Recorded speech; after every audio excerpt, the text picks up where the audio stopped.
ultimate testament of how difficult it is to bet against this market. We were down as much as 5% from all-time highs back in late October, ultimately to reverse and end November higher. So really T2V is saying that now is not the time to be betting against stocks. Simply, the economy is just too strong. It's interesting, my buddy Bob Sloan from S3 Partners, he says people hedging these stocks don't necessarily hate the companies, but it's the only way to hedge this market. I wonder what 22V would say. I mean, do you have to be long? It's not necessarily that you have to be long. It's just that betting against the strength of the equities has not fared well for anyone who is doing that. Marko Kolanovic on Twitter posted something really interesting. He said that now feels like a market where bears aren't excited about selling and bulls aren't excited about buying, especially given the lack of kind of catalyst that we've had with no economic data. We're awaiting the Fed meeting. So there needs to be something to make people excited to go in one direction or the other. All right, Alex, thanks so much for joining us. Alexander Semenova wrote that story on the Bloomberg side. Let's bring in back Morgan Stanley CIO and Chief U.S. Equity Strategist Mike Wilson. And, when she mentioned Marco, I thought of you. I used to think of the two of you together, right? You were the two biggest bears on Wall Street. Go back to, the inflection point. What changed your view? Because now you're one of the biggest bulls on Wall Street. Well, it's just flexibility. I mean, it's funny how you get a reputation. You go from biggest bull to biggest bear, and we've had that over the last 10 years, quite frankly. So it's not new for us. I mean, we're happy to go either way, depending on where our work shows. Most recently, in the last year, what's really changed for us is the earnings revisions, okay? So like this year, it looks much different. The earnings revision breadth is tremendous. I mean, that's the story, and I think that's the story that most people are still missing. And everybody's focused on valuations. Like, look, valuations are okay if earnings are going to be on the upside. And that's our call for 2026, is that we're seeing a broadening out in the earnings story. And we should see a broadening out in the equity story as a result of that. So we're very disciplined around our work. I mean, whether it's sentiment or positioning or, valuation or earnings revisions, I mean, we look at everything, Matt. And I think it's just, at this point in time, it looks pretty supportive from a policy standpoint, from an earnings revision standpoint, and valuation, you grow into it. I think, though, this gets back to what you were talking about before the break of why we would get Fed cuts, what the catalyst would be. Because I think a lot of people struggle with this idea that the economy is in a place that it has to have cuts.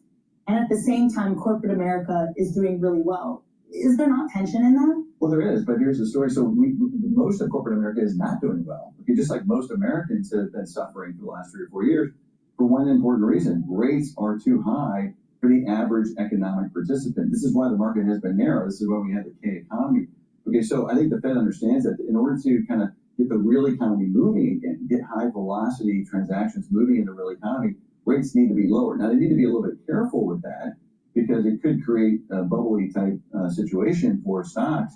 But I mean, what we don't want to do is we don't want to see the government or policy crowd out a recovery that is very nascent for many parts of the economy right now. Where is the market most wrong, or where would you have your highest concerns in terms of what happens next year? I mean, is that running too hot? Your biggest worry, inflation? Yeah, so on the positive side, I think people are too bearish on the consumer. I hear it all the time, the consumer, they're in real trouble. Some consumers are in real trouble, which is why they need relief with rates, okay? And there's going to be relief on fiscal next year on taxes, about $150 billion of benefit from the big, beautiful bill for that sort of middle income consumer. So I think people are too bearish on the consumer. I think that's where we're going to be surprised, particularly in the first half of next year. On the other side, I would say, yeah, inflation. I think the strategy of running it hot will come back to bite us probably sooner than people think. So if people buy into our call that a new economic cycle began in April, most people would say, well, that should last 4, 5, 6 years. I don't think so. Well, just to that point, quickly, Mike, before we head to the break, I mean, 2026 is going to be a midterm year. We've already seen this administration pivot to focus on affordability. What sort of risk does that inject into this? It's a big risk for later next year. I don't think that's a risk in the first half of next year. So once again, we're going to stay flexible. We may be here a year from now, you may be saying, why are you so bearish? I don't know. I mean, like my point is, this is a time not to get married to anything for more than, I would say, 6 month view. So 6 month view is kind of the sweet spot right now. And that in itself is telling. Mike, staying with us, that is Mike Wilson of Morgan Stanley. Coming up. Hello, my name is DrPaulCottrell. We are live streaming on Rumble, on YouTube, and my website, the-studio-reykjavik.com. We're also simulcasting on X Spaces. If you have a question, please go to X Spaces on my Twitter or on my X feed and ask the question. You can also type the question in the chat. This is an interactive show. We're going to go over the market and some of the news. Sometimes it's breaking news. Sometimes it's a slow day. We never know. This show is unscripted. Thank you for joining. I greatly appreciate it. Please help support the work by sharing the links and asking your social media to follow me. Also, if you like the free content that I provide, I have thousands of videos for free. Please donate on my website. You can donate through Stripe, PayPal, or buy me a coffee. You could be a paid member to my Patreon channel or my Substack channel. I don't put anything behind a paywall. Everything that I produce for these news streams are for free. So please help support the work that I do. In addition, I have great products. I have ebooks, supplements, and course material in immunology and pulmonology on my website. So let's just talk about some of the great products that I have to help improve your health and wellness. Go to my store and get the Max 35. Max 35 is 35 parts per million, or Cleanse, which is 30 parts per million. They're at different price points, but you take it the same way and it does basically the same thing. Take a teaspoon a day, swish it in your mouth, gargle about 20 seconds or so, and then swallow it. This will help to boost up your immune system by improving your oral cavity, improving your oral pharynx, which is the back of your throat, improving your mucosal barrier, and improving the health of your epithelial cells, especially in the oral pharynx. When you do that, you're boosting up your immune system. This is super important to take every day. I've been doing this protocol for over 5 years, teaspoon a day, every day. If you're not feeling well or someone around you is not feeling well, take a tablespoon or two a day. It's part of my anti-aging protocol. It helps to boost up the immune system. Please go to my store, the-studio-reykjavik.com. Especially take it during the winter and the fall and the winter season. So also I have very high quality structural nano silver soaps. You can get it in lavender or in peppermint, charcoal tea tree, and lemongrass. Very high quality structural nano silver soaps, perfect for skin health. Get a few bars for your household. You can use them as even gifts. Because we're in the holiday season now, maybe you want to help someone along and trying to improve their health. So go to my store and get some very high quality supplements. If you follow what I have to say during this show, what you're going to start to notice is that there is a way to stack these supplements and health products where it'll slow down the aging process and boost up the immune system. With that said, let's go back to Bloomberg. It's Mike Wilson. Mike, so 7,800 is the call for U.S. stocks for next year. How much of that, though, is U.S. beating out the world versus the rest of the world doing even better? Yeah, I think it's both. I mean, the rest of the world can do better. I mean, we've had this call for 3 years. We've been in this sort of rolling recession, non-participatory kind of recovery, and that's the same story for the rest of the world. Right? The rest of the world hasn't really been recovering since COVID either. So we're seeing the Chinese market's doing much better. India had a tough year this year relative. It's fine. I think that's a market that can come back. And in Latin America, as we kind of coordinate maybe this Western Hemisphere connection, Latin America looks quite a bit better. So I think foreign stocks will have a better year. It doesn't mean they beat the U.S., but it can keep up. The real story for next year, though, I want to make this clear. It's not about the S&P target, okay? It's more about this broadening out. And that broadening out is contingent, though, on the Fed cutting more significantly and or providing more liquidity to both financial markets and the real economy needs as there's more capital spending. So there is this hurdle to get over, okay? But that's, to me, that's the fat pitch. It's not just S&P, it's not just the AI trade, it's all these areas that lagged. Right, which is, I mean, when I look at the outperformance of the rest of the world, the strange thing is they don't have the AI play that we have, right? They don't have the Mag 7, and they continue to do better. We'll talk more about this. We got to go to a break right now. Mike Wilson is going to stay with us, though. Right now we're looking at futures rising into the cash trade, the opening bell on the other side of this break.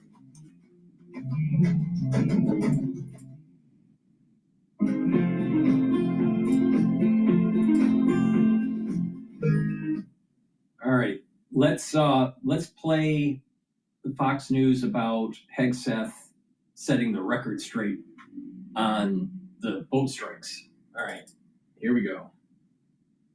First, let's go to Matt Rivera, who is live in Washington, D.C. with the very latest, and Maddie, that of course has to do with the situation involving Venezuela, which is top of mind for many on Capitol Hill today. That's right, Carly and Tom. The White House says the president met with his national security team last night about Venezuela, as lawmakers on both sides of the aisle call into question the legality of these boat strikes. At issue is a Washington Post report that Secretary of War Pete Hegseth ordered a follow-on strike on an alleged drug boat on September 2nd, killing 2 survivors.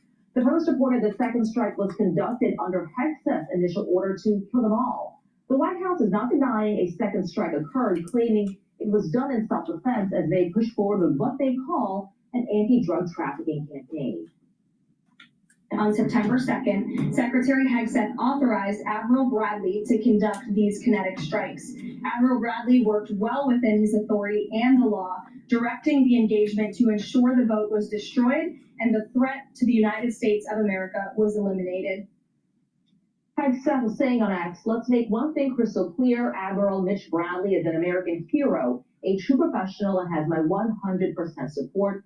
I stand by him in the combat decisions he has made on the September 2nd mission and all others since. All of this coming as the administration ramps up pressure on Venezuelan President Nicolas Maduro to step down. What's the position on whether US troops on the ground is a possibility there? I know you've answered that before, but what's the current position? In Venezuela, I think my previous answer stands. There's many options at the president's disposal that are on the table. The president confirmed over the weekend that he spoke with Maduro last week as the U.S. military builds up its presence in the Caribbean with about 12 warships and more than 15,000 troops. All right, Madeline Rivera, live for us in Washington. Maddie, thank you. Let's bring in former State Department Deputy Special Envoy under President Trump, Ellie Cohan. Ellie, thank you so much for joining us.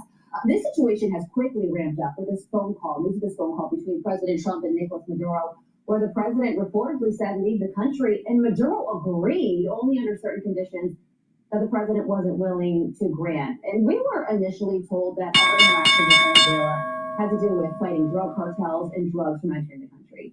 It clearly appears to be more than just that. So just starting at the beginning here, because the president doesn't do anything without America first in mind, what do you think his ultimate goal here is with this pressure campaign against Venezuela, and why? Carly, you said it exactly right. When I look at the situation in Venezuela, I see is an America First policy as it comes to national security being played out for the American people. And if you think about what the president promised on the campaign trail, he promised that we would act like a sovereign nation. We were going to defend our borders, and that's what the Trump administration has done incredibly within 10 months, right? We've stopped the flow of migration into the country. Right now, the S&P 500 is trading at 6,833. My target for year end is 6,850 to about 6,900. Now, we just heard that a year-end target for next year is 7,800. I am not making that call yet. We're going to wait until we get into January. We're going to take a look at the price structure and then make a determination. So I am not making any call for the end of next year, but the end of this year, I think it's going to be anywhere from 6,850 to 6,900. The natural gas futures are trading at 4.926. Oil's trading at $59 a barrel. VIX is trading at 16.78. And Bitcoin is trading at just under 89,000. Now this is also protecting our sovereignty by taking the fight to where it comes from, which is Venezuela. Venezuela has become a hub of the drugs that are flooding our country, that are killing our children. I can't think of a single parent in this country, Carly, that is not terrorized by the thought of these drugs reaching our children. I can't think of a single community in America, whatever your zip code is, that hasn't been impacted by the drugs that Maduro and Venezuela have flooded our cities and towns with. And so this is an issue that touches every American. And again, what we're seeing is an America First national security policy. We're seeing the president deliver on his promises to the American people. the most basic thing that any government promises people is to protect its citizens. So, Ellie, why do you think Maduro has not yet taken this off-ramp offered by Donald Trump? I mean, it's not like Maduro has a military that can come even anywhere near close to our military. It's basically a bunch of ragtag individuals who cannot fight, who have outdated Soviet weapons. So why hasn't Maduro taken this offer? Well, you have to understand that Maduro is a narco-terrorist, right? So you're not dealing with a rational world leader. And Maduro has been backed by Cuba, by China, by Russia. Now, I think that Maduro's allies are about to abandon him because nobody is going to take on the United States, just like you just said, Todd. So, I think that we're going to see this story develop very quickly. And what we're going to see is peace through strength. We're going to see that President Trump, again, is delivering on his promises to the American people when it comes to defending our homeland, when it comes to defending every town and every city in the country. And again, putting our adversaries on notice that when it's necessary, the president has the full disposal of the U.S. military might at his hands, and he can take action when he deems necessary. And I also want to make a point here, Todd, that let me just interject. It's about time we have a president that actually is issuing a kinetic war against drugs. Now, the problem that we're having in the United States is a demand and a supply issue. So by knocking out the supply, we also have to deal with the demand. But having a kinetic means to orchestrate a war on drugs is the right policy. Now, people are saying there's also oil in Venezuela and raw earth metals and a geopolitical strategy to command the South America area for America First policy. Yeah, what's wrong with that? Why do we have people in the United States saying, you know what? It's wrong. People are saying in the United States, it's wrong to have projection of your power in South America. But it's okay to have China and Russia? No. Our backyard should be under our rule, not China's rule. Now, people need to understand that Venezuela, this is a stepping stone for the war in the Pacific. You have to command that area in South America. You have to command the area around Panama. You're going to have to make sure that you have freedom of navigation through Panama Canal. You need the rare earth metals. You need as much energy that you can command for a potential world war.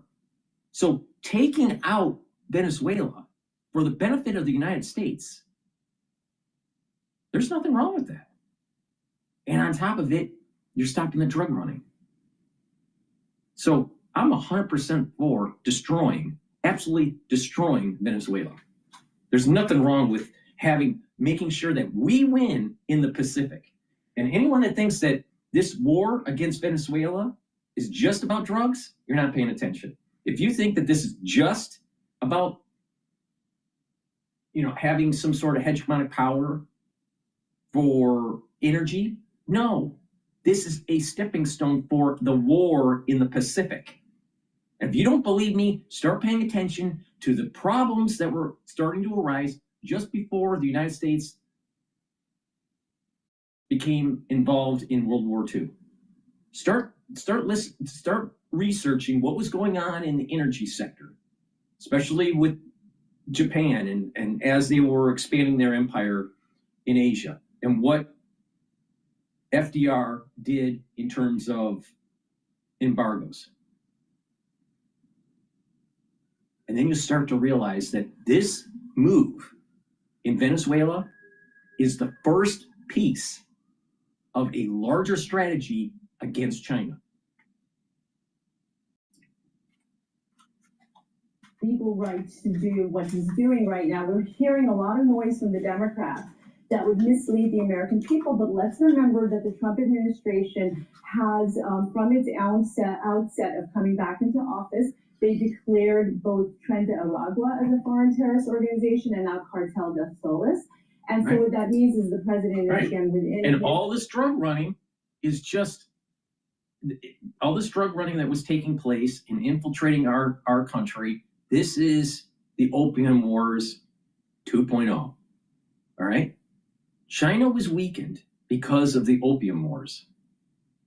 And China is trying to weaken the United States as they move closer to taking control of the first island chains. If they take the first island chains, the United States has lost its hegemonic power and lost its freedom of navigation in the Pacific. Now, do you think that our great prosperity is going to be as good if we lose that freedom of navigation?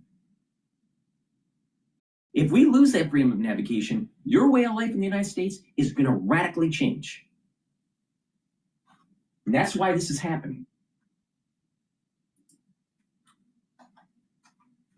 As our commander-in-chief to take action as necessary unilaterally. Yeah, and there was news that Russia sent a team of people to Caracas to try and support Nicolas Maduro and advise him during the situation, because the thinking is that if a pro-America government enters power in the country, and I suspect what's happening is that, because I watch the energy sector pretty closely, because I'm a very active energy trader.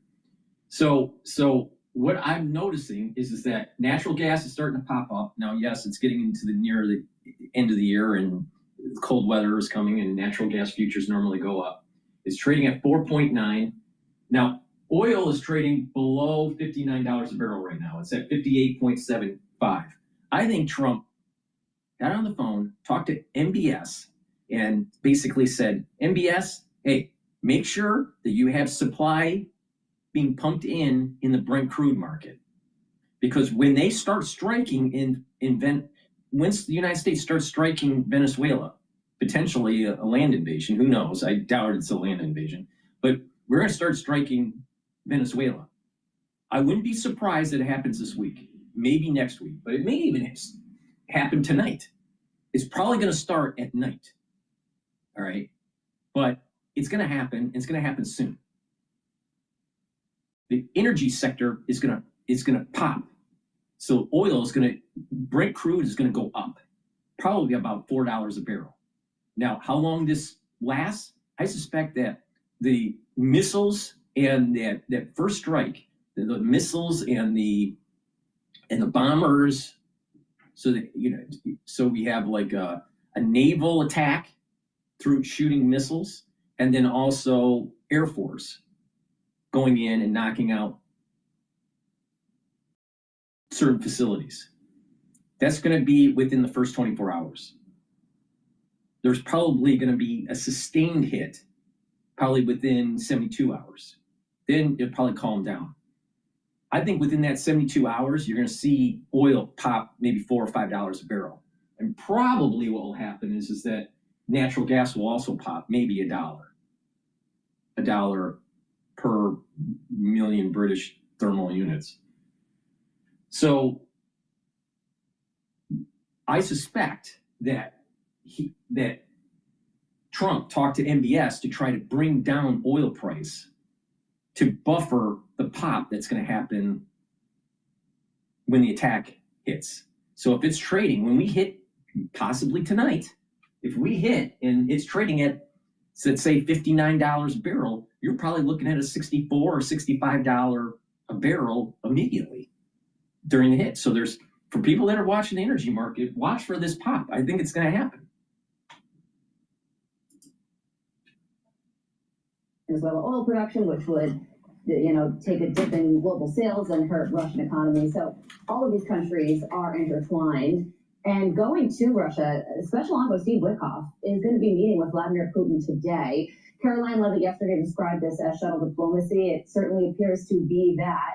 Where do you think things stand right now when it comes to the Russia-Ukraine war? And could this round of negotiations ultimately lead to a peace deal? Carly, what we're seeing right now is how much President Trump and his administration are dedicated to diplomacy. This is going to be Steve Witkoff's sixth trip to Russia. He's going to Putin with a 19-point plan that was developed by Special Envoy Witkoff and a former senior advisor to the president, his son-in-law Jared Kushner, on the heels of their successful peace plan with Israel and Hamas. And this 19-point plan includes the input of both the Ukrainians, the Russians, even the Europeans. And so what, I think we can hope to expect is that Special Envoy Witkoff is going to deliver both carrots and sticks to Putin. The carrots are promises of greater economic development, and there's so much in it for Russia to bring this war to an end in terms of the peace and prosperity of his country. But on the other hand, I think Steve Witkoff is prepared to have some tough conversations with Putin behind closed doors. That could mean anything from increased U.S. sanctions, more military supply to the Ukrainians. All of that is. And the reason why Trump wants to end the whole Ukrainian-Putin war is he doesn't want to have to deal with Europe and Asia at the same time. He needs it to ramp down. He needs to get Zelensky to buy in and Putin to buy into a peace plan so Trump can start getting ready against China. And the thing about Steve Witkoff is that he is President Trump's trusted emissary. And when you're conducting diplomacy, it means a lot for Russian President Putin to know that Steve Witkoff has the president's complete trust and confidence, and that he's really been empowered to conduct this highest level of diplomacy.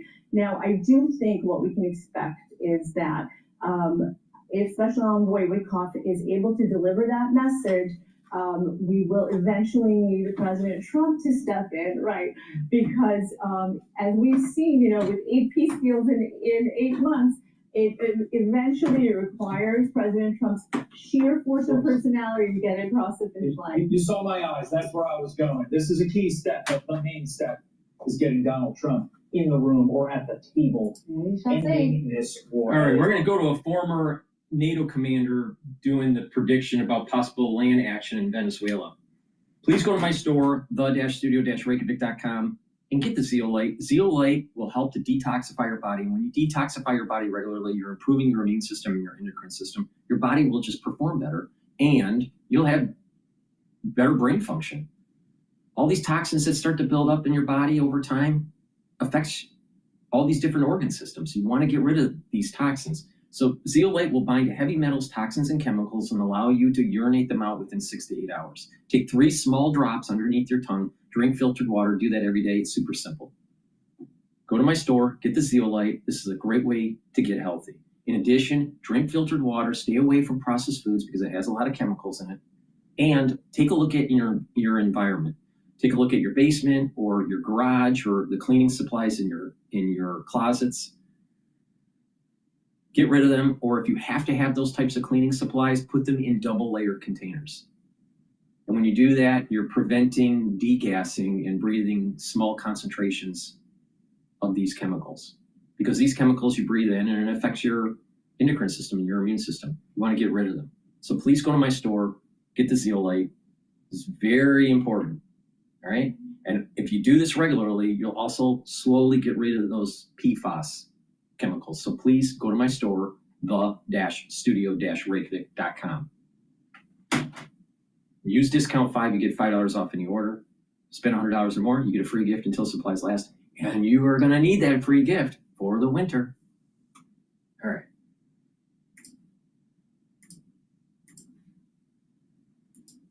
CNN's Betsy Clyde is live there this morning. Clearly, the White House knows there are questions, and not just from Democrats this time. Yeah, they are facing questions from both sides of the aisle about whether they potentially committed a war crime. And this comes after our colleague Natasha Bertrand reported over the weekend that the U.S. military carried out a second strike on an alleged drug boat operating in the Caribbean on September 2nd after it was assessed that a first strike did not kill anyone on board. Sources familiar with the matter say that when the initial strike appeared to disable the boat and cause deaths, it was then determined that there were survivors. A second strike was launched on that boat, killing 11 people in total and sinking the ship. Now, one of the sources says that Defense Secretary Pete Hegseth ordered the military before this operation to ensure that everybody aboard was killed. It is not clear if he knew that people were alive You're an after idiot. that No, you're an idiot. strike. Now, lawmakers on both sides of the aisle on Capitol Hill now calling for investigations and questioning the legality of this. President Trump fielding questions from reporters as he made his way back to Washington last night. Listen. Number one, I don't know that happened. And Pete said he did not want them. He didn't even know what people were talking about. So we'll look into it. But no, I wouldn't have wanted that, not the second strike. Now, the U.S. military has amassed a massive show of force in the region and carried out about 20 known strikes on these drug vessels in the Caribbean, plus one in the Eastern Pacific. There are about 15,000 U.S. troops in the region, along with more than a dozen warships, and we are learning that this evening. My understanding, you got to put it in the context, okay? Let's just assume we don't want the rare earth metals and the energy from Venezuela. Of course we do. Let's just assume that we don't want hegemonic power in the South, in South America and in the Western Hemisphere. Of course we do. But let's just put that aside. There are anywhere from 50 to 80,000 people, I think it's closer to 80,000 per year, that die from drug overdose. 80,000 per year. That's more than all of our casualties in the Middle East post 9/11. And put that into context. 80,000 a year. Now let's just lowball it to 50,000 a year, which is still too high. Do you really care what we do to the drug runners? With a second strike, with a double tap? Maybe we should quadruple tap. Maybe 10 tap, 20 tap. Who cares? You know, it's time that we actually have a president that has some balls. Meeting with top members of his cabinet to discuss next steps, John. Yeah, I keep hearing that sound from the president. The verbiage is so interesting there. He doesn't categorically say there wasn't a second strike. That's what Congress wants to investigate right now, and that in and of itself may raise some very thorny questions. Betsy Klein, thank you very much for your reporting on this. Kate. And last night I saw Jesse Waters from Fox state, and I didn't know this, but it's true. Obama did a strike in the Middle East. Didn't kill everybody in a caravan hit. And they went back and killed them in the caravan hit. So he double tapped. So if it was okay for Obama, why can't you do it for the drug runners? Oh, a Democrat can do it, but Donald J. Trump's administration can't. What they're trying to do is trying to find some way to try to kick out Pete Hegseth.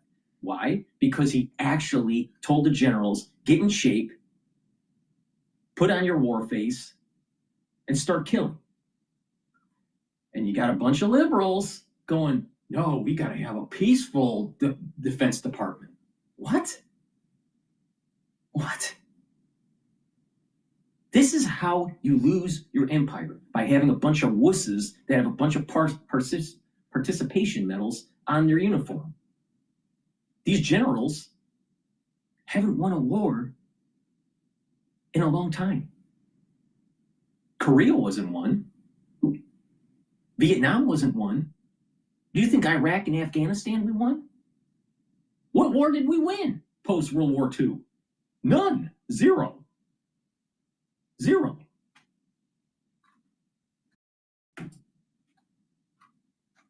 With this meeting at the White House, we just reported on this happening tonight on this very issue. Joining us right now to talk more about it, CNN senior military analyst, retired Admiral James Stavridis, former NATO Supreme Allied Commander. Former NATO Supreme Commander that didn't win a war in his whole career, but he has a lot of medals. You ever look at like General Eisenhower, all right? General Eisenhower, and you look at the medals he has, and you gotta remember, you know, he was pretty damn good during World War II, right? You look at his uniform, he doesn't have a whole lot of medals. You look at these generals today that haven't won a war, and they got lots of medals. Participation, that's what's happening. And they're out of shape and they can't even do a sit-up or a push-up. Great to see you again. You also ran Southern Command, so you know this region well. I want to play for you another piece of sound. We had Senator Angus King on this morning. What he said. It's all about the facts, Kate. The law is clear. If the facts are as have been alleged, that there was a second strike specifically to kill the survivors in the water, that's a stone cold war crime. Obama did it in a caravan in the Middle East. No one said anything about a war crime with Obama. What's going on here? Oh, it's okay. You see, what it is the CIA wants this to stop, so they can continue their black ops doing the drug running. See, people need to pay attention. There is an infighting within the deep state. Now, some people use the term black hats and white hats and all this stuff, but the thing is that we're seeing it right here. This is the conduit for the black ops, for the CIA.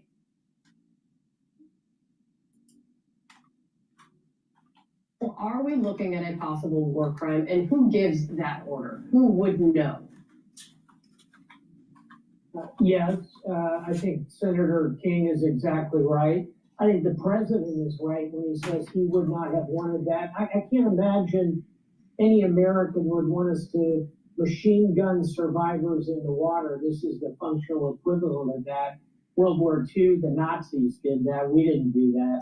So I think this one screams for a serious under oath investigation. And I think that's what we're going to see. In terms of who gave the order, certainly the Secretary of Defense would have authorized the mission. He would have authorized the level of force, the lethality of the mission. After that, Kate, it becomes a tactical question, who actually gave the order for the second strike. This is exactly why we need a thorough investigation with a real timeline, a tick-tock, who said what, when, what was the result. But I can't imagine any American believes that we should be machine gunning people that are floating in the water. Clearly not. Why not? They're drug runners. They're the enemy. And guess what? The Opium Wars 2.0 is happening right now. China's trying to weaken the United States.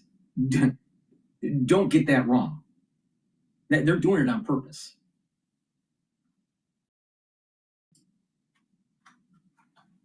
The United States. Also, Admiral, you've been really helpful engaging kind of the odds, if you will, and kind of laying out the odds since we started talking about these boat strikes. You have this meeting now that's going to be happening at the White House to talk about next steps in Venezuela. You add all of this, add in this new detail, add in this meeting, add in the phone call between President Trump and Nicolas Maduro. How likely are land strikes now, do you think? I think it's My energy bill dropped from $150 to $50 by doing this. My friends laughed at me when I spent $49 on a power saver device that could cut my energy bill in half. They thought I got scammed. But when I showed them my super low energy bill, they were blown away. Check that out. I think it's a 2/3 chance we're going to see some form of strikes. Let's be clear here, Kate. What I think 2/3 chance we're going to see are drones, Tomahawk missiles, maybe some manned aircraft, probably going after drug-related sites. That fits in with the narrative the administration has laid out. What I think is unlikely, kind of highly unlikely, are a significant number of boots on the ground, maybe some special forces here and there. I think even that is very high risk. So at the meeting tonight in the White House, I think the president will formally receive these options, take advice from his cabinet, make a decision. I think it's a 2 in 3 chance over the next few days, this week, that we see some strikes. Break. The countervailing thought would be a good one, which is the ongoing potential conversations between the president and Maduro. Let's hope President Maduro wakes up to the reality of what he's looking at and decide, now's a pretty good time to head out to a hacienda outside of Havana. I hope he does that. If not, strikes are 2 in 3 chance. Let's get right to CNN Chief National Security Analyst Jim Sciutto for the latest. Again, I was struck by the fact that President Trump says, I don't know what happened. And Pete said he didn't want them. So what do we know about what actually happened? And Trump said he wouldn't have wanted a second strike on survivors as well. And that gets to what you said right, correctly, John, is that there's been bipartisan question and to some degree outrage at this strike. And to be clear, there were already bipartisan questions about the strikes prior to this particular one, questions about the legal justification for using deadly force against these drug boats. Now you have this second issue, that the first strike so they can ship the drugs to America and kill 80,000 Americans per year, but there are people out there that want to say Trump's a bad guy from shooting boats in the international waters. What? See, this is the land of Wussyville, and that's how you lose your hegemonic power, when you just Wussyville your whole society.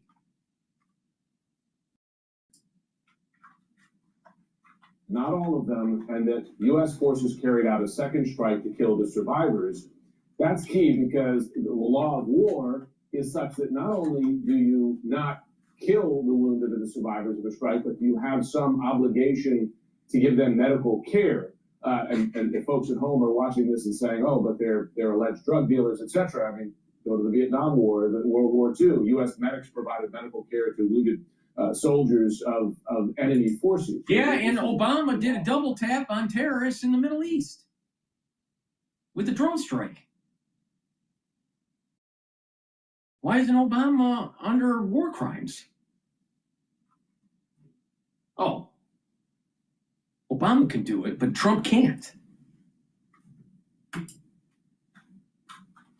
Right. So now you have bipartisan investigations both in the House and the Senate, and keep in mind these are Republican-led investigations, of course, John, because they have the majority in both the House and the Senate, and it speaks to broader questions about these operations, right? Because as I said at the start, there were already questions, there were already demands from both Republican and Democratic lawmakers prior to this for the administration to better articulate its legal justification for any of these deadly strikes, and they have not been satisfied with those answers. So, among their sources of dissatisfaction is that there's been no written legal justification given, which, as I understand it, speaking to folks on the Hill, is required for this sort of thing. So, listen, it's going to be... Where were they when Obama did it? Where were they? See, the deep state doesn't like Trump. Deep state loved Obama.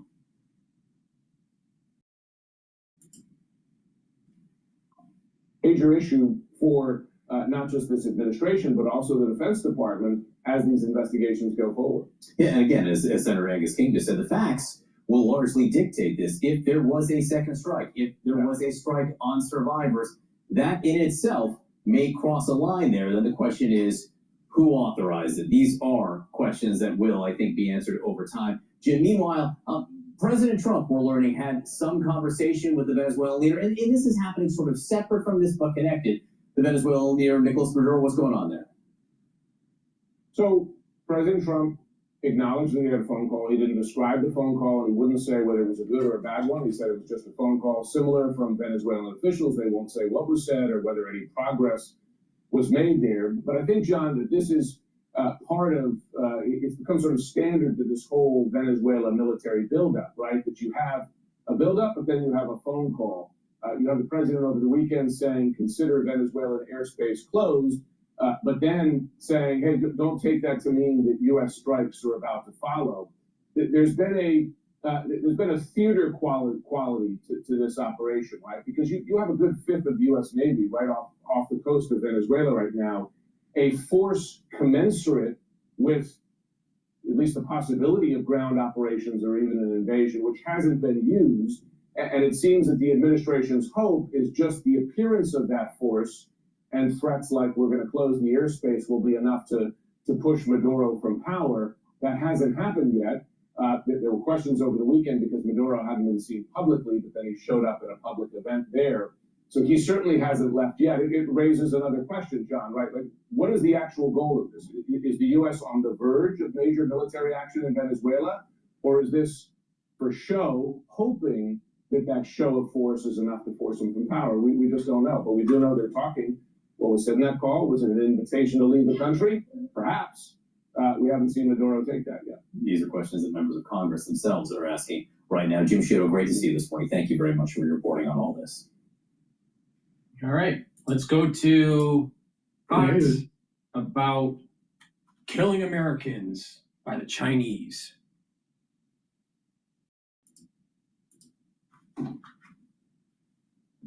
Tensions are growing between China and Japan over the future of Taiwan. China's defense ministry is sending a new warning to Japan that it will, quote, pay a painful price if a line is crossed in Japan's latest plan to deploy missiles near Taiwan. However, Japan's reportedly denying claims that President Trump asked the Japanese Prime Minister to avoid provoking China. The Beijing is now turning to France to try and shore up support. Bloomberg reports this. An official at Macron's Élysée Palace said Thursday, Paris is consistent in supporting the one China policy, the recognition that the mainland and Taiwan make up a single nation governed by Beijing, and calls for the status quo to be respected. Now, Macron is set to visit China this week to hold some economic and commercial discussions. Is that a factor in that statement from that spokesperson from the Élysée Palace? Well, let's bring in Gatestone Institute senior fellow Gordon Chang. I want to get your reaction to that, because I think the key thing here is Macron's going to China to talk about economic policy. And here you've got this statement of, the French, the government, putting their support behind China. And yes, Beijing runs Taiwan. Well, certainly, Cheryl, what's going on here is that Beijing is going on a bender. So every conversation it has with every country is going to focus on Japan and Taiwan, as it has since November 7th. That's when Prime Minister Takaichi said that Chinese invasion of Taiwan would be a survival-threatening situation for Japan, which would permit her to mobilize the self-defense forces. Since then, China picked this confrontation, and it has been losing. And so I think that China is now looking for allies far and away. But clearly right now, China has been humbled by someone who will not be cowed by Beijing's bluster. Yeah, well, and that's a good point. But, another issue that they're having right now, and this is a global story, is this Hong Kong fire. 151 people are dead. There's still about 40 missing. This was last week. It was a high-rise building. Officials say the death toll could even rise beyond that. They've been searching for survivors, but that could take 3 to 4 weeks. And there's been 13 arrests. All were working at a construction firm in charge of renovating that building. They're facing charges, negligence and manslaughter. Hong Kong announced a 3-day period of mourning, Gordon. But, there's a lot of anger in Hong Kong against Beijing and China. Beijing is now saying, we're going to crack down on any anti-China protests. But is this some type of tipping point, do you think, in Hong Kong in particular, and this authoritarian rule over China, which they've had to deal with? It could certainly be the tipping point. Just a few hours ago, the Hong Kong police released Miles Kwan, a student who had started an online petition about the fire demanding accountability, and he had been arrested under the national security law. Well, I think that essentially Beijing right now realized that was going too far, so they had to let him go. And I think that is going to be a sign that the Hong Kong people are indignant. And they're not only indignant over the contractors and the others who failed to follow safety procedures, but also against the Hong Kong government, which seems to be going after Hong Kong people who have been questioning the government's handling this. One other thing, Cheryl, China's propagandists are blaming America and Britain for the fire. And that is just ludicrous, because Britain handed over Hong Kong on July 1st, 1997. And for them to blame Britain, this certainly is a sign of desperation on the part of China. Absolutely, I agree with you. The other thing is when it comes to desperation is the technology sector in China. They've been moving, these technology companies, moving their AI trading models apparently abroad because they want to get those NVIDIA chips. And they're trying to avoid U.S. restrictions. This is in the Financial Times. President Trump weighed whether to allow NVIDIA to sell their newest chip to Chinese companies. That reverses existing policy, but tightening restrictions on chip sales to Beijing. Maria had NVIDIA CEO Jensen Huang last month all about this. Watch. In President Trump's first administration, he set the tone perfectly for America to lead in technology and make sure that American companies have the best and first, but for American technology companies around the world to compete and win. From a 95% market share in the China market, which is one of the most important markets in the world. When President Trump left office, NVIDIA's market share in China is now 0%. In fact, we've been banned from returning back to the Chinese market by the Chinese. What we really have done is conceded and retreated from the second largest technology market in the world.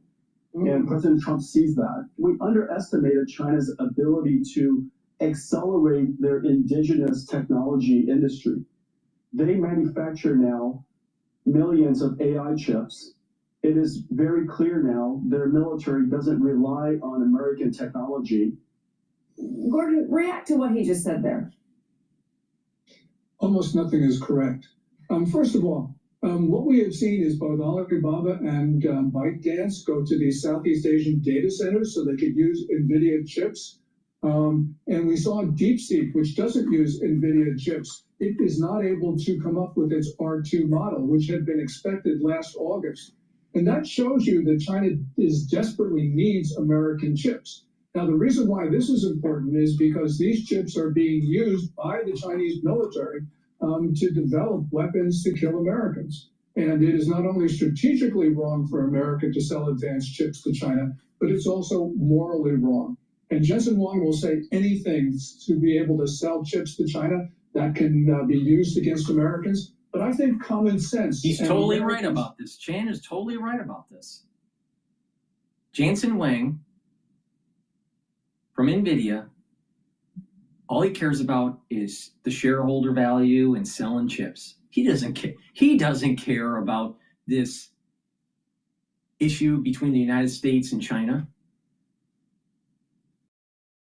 Unbelievable. Unbelievable. You know, the thing is, it's the same problem of kicking the can down the road, and you just want peace immediately and hope that there's not going to be a war down in the future. But when you do kick the can down the road, China will continue to advance their technology, continue to war plan, continue to prepare for taking the island chains, the first island chains, maybe even the second island chains. But the point here is that they've already telegraphed that they want them and that they're going to do it. The question is when. So don't you think that we should preempt it? No, Jensen Huang, or whatever the hell his name is, from NVIDIA, all he cares about is selling chips, driving the price up, driving his stock price up. He doesn't care about how many Americans are going to lose their lives in the Pacific when we have a war with China. He doesn't give a shit. No, it's time. We need to stop kicking the can down the road, and we need to start preparing for this eventuality in the Pacific. And the war that's going to happen is going to be a kinetic one. It's going to be heavily involved with high technology. It's probably going to be the first major drone war. I mean, we have a drone war in the Ukraine, but what's going to happen in the Pacific is going to be like Star Wars.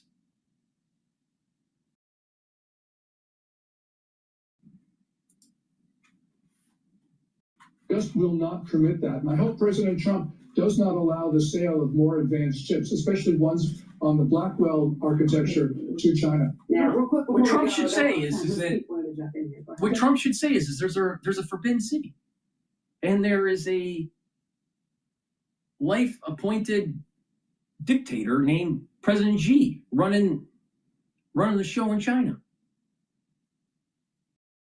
Before you get American technology, you need to have a democracy. If not, we'll kill you, and then we'll sell you the chips. I mean, why can't we be more forceful instead of this patty cake stuff? Well, you know, we're gonna embargo certain chips, and no. Trump should just say the CCP is going to end. It's just going to end. Why can't we be that way? Oh, we got America First people saying we want only concentration of domestic policy, not international policy. But people that are America First don't really understand that you have a nice, safe, wonderful economy because of the hegemonic power that we project. You stop projecting that hegemonic power, you will no longer have the flourishing economy that you have.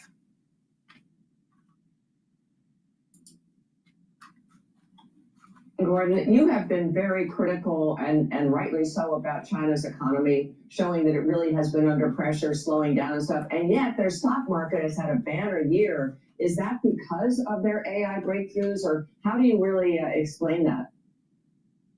I think part of it is because the Chinese equities had fallen so fast. And essentially, the Chinese government then decided it was going to ramp up the equity market by putting government money into it. And nothing gets foreign money faster than a rising market. So I think essentially that's it. But you look at the Chinese economy, especially the numbers that have come out over the last couple of days, it shows that the economy in China is clearly contracting. The PMI for manufacturing, the PMI for services, the earnings of the defense contractors, all of this just shows that China's economy is getting smaller, not bigger. Gordon Chang, it's always great to have you on the show. Thank you for being here. Thank you, Cheryl. All right, we'll be right back, everybody.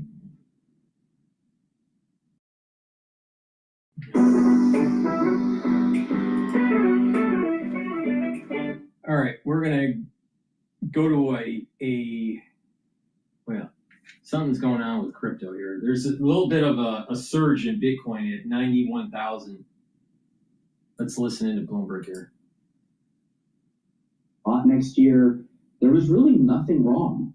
It reminds me of that the only thing to fear is fear itself. And it seems to me that a couple things happened. One, there was some issue with the market maker. I can't prove it, but there was, I think, a little bit of a market maker maybe caught with too much leverage. That caused a little.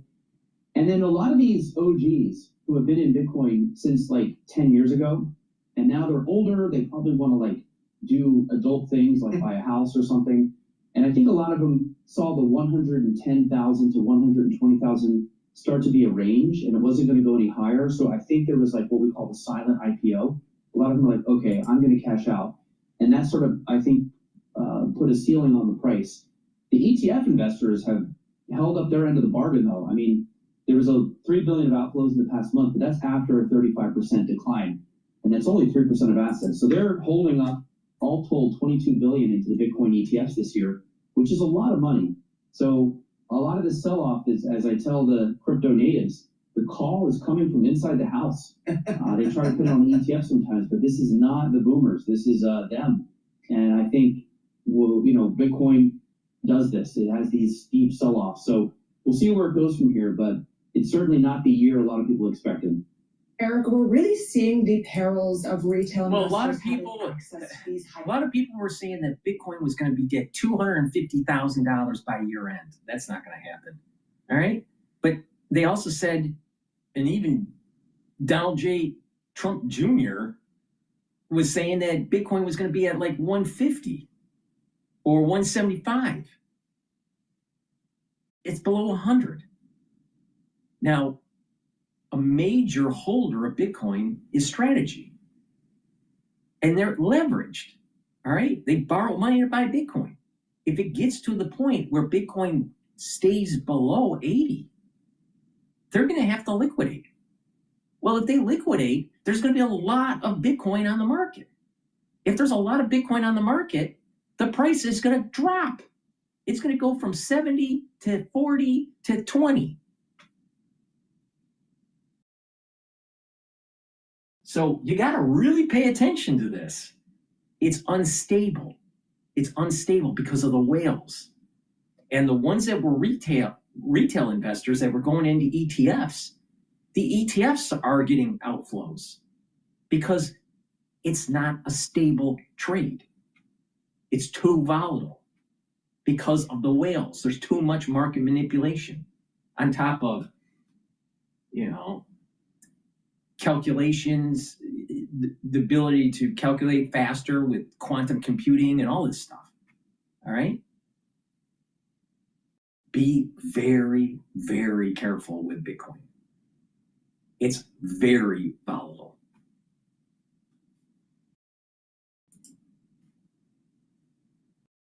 risky product to play out.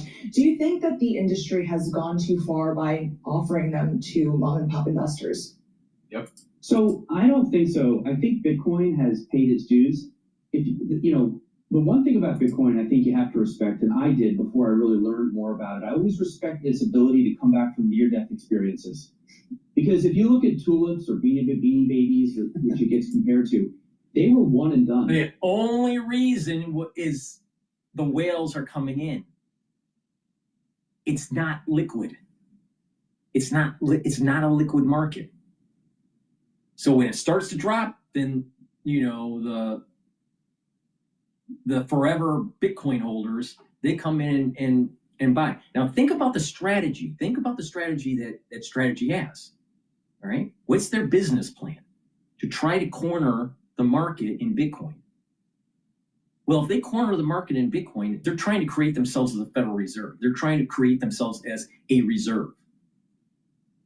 Do you think that the Federal Reserve and other central banks that actually create lots of wars throughout the centuries, do you think they're going to allow someone to corner the market?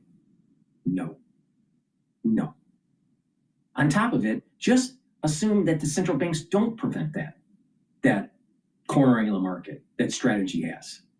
Let's just assume that the central banks don't get involved to try to prevent Strategy's strategy.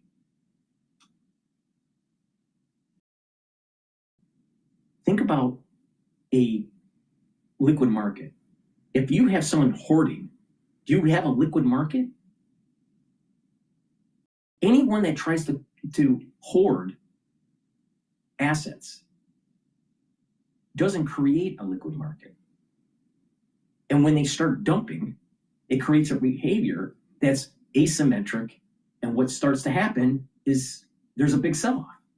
The whales, because of them selling or them buying, create this big move up and down. If you had a very liquid market, it would just move up a little bit, go down a little bit, move up a little bit, go down a little bit. If there's some change in the economy, then there would be a jump diffusion, and then it'll go up a lot or down a lot, and then it'll start to harmonically oscillate. You look at all currencies that are very liquid, like the pound, the yen, the US dollar. When there's a change in the economy, let's say that's positive, then it'll strengthen their currency relative to other currencies. There'll be a jump diffusion with the trade ratio for different currencies, and then harmonically oscillate. If there's something negative about the economy, the currency will depreciate, it'll go down, and then it'll harmonically oscillate. That's what a liquid market does. Do you see that with Bitcoin? No. Why? Because it's not a liquid market.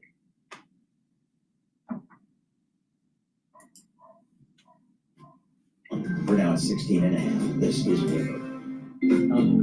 All right, let's listen into, before we go, inflation fears surge as America blows billions online.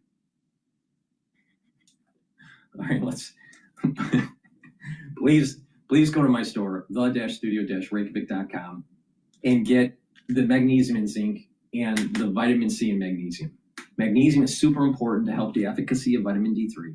Magnesium also helps with brain function, super important, especially if you're 40 years of age or older. And magnesium and zinc will boost up your immune system. And vitamin C will help with your skin. So this is a great stack to help with your skin, your brain function, and your immune system. Take it every day, slow down the aging process. Now, why does taking this stack slow down the aging process? If you boost up your immune system, you're not as sick. If you're not as sick, you actually age slower. If you are sick chronically, you age faster. It's that simple. Please go to my store and get heirloom barley. Heirloom barley is very high quality micronutrient protein. It's a month supply powder. Mix it with soft foods, filtered water, a smoothie, or even with milk. It helps to detoxify your body, brings down inflammation, and soaks up free radicals.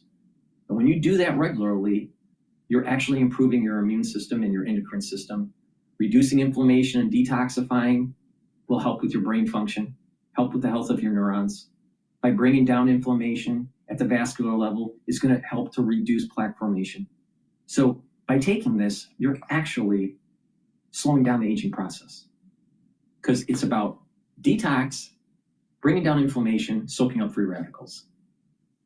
Please go to my store and take this every day. This is a month's supply. Use discount 5, you get $5 off.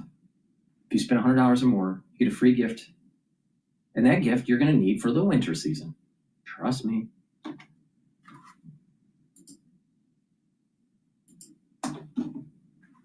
We actually have a great start to your Tuesday. Dow up 76, S&P up 18, Nasdaq up 99. So we're reversing what happened yesterday because obviously we had pretty rough day at the office yesterday. The Dow dropped more than 400 points, as you can see on your screen. The S&P 500 fell more than 0.5%. Some investors, though, are arguing that markets are due for a pullback after months of steady gains in 2025. Crypto is part of that retreat. Bitcoin slid 6%, worst day we've seen since March. Bitcoin right now, as you can see on your screen, 87,000 and change. Economists are now looking. Now, think about this wild swings in Bitcoin. It was at 87 as of the recording by Fox Business. It's now trading at 90,000. But there's this huge wave. How do you have a store of value if there's volatility in the currency? Because what it is an exotic derivative. That's what it is. And they always crash. They always crash. Now, there's some people that aren't that intelligent and that aren't that knowledgeable about economies think that something's different. This is just something's different about this. Really? Economies work really simple. Supply, demand. Supply, demand. Nothing different. It's been like that ever since the dawn of man. Supply, demand.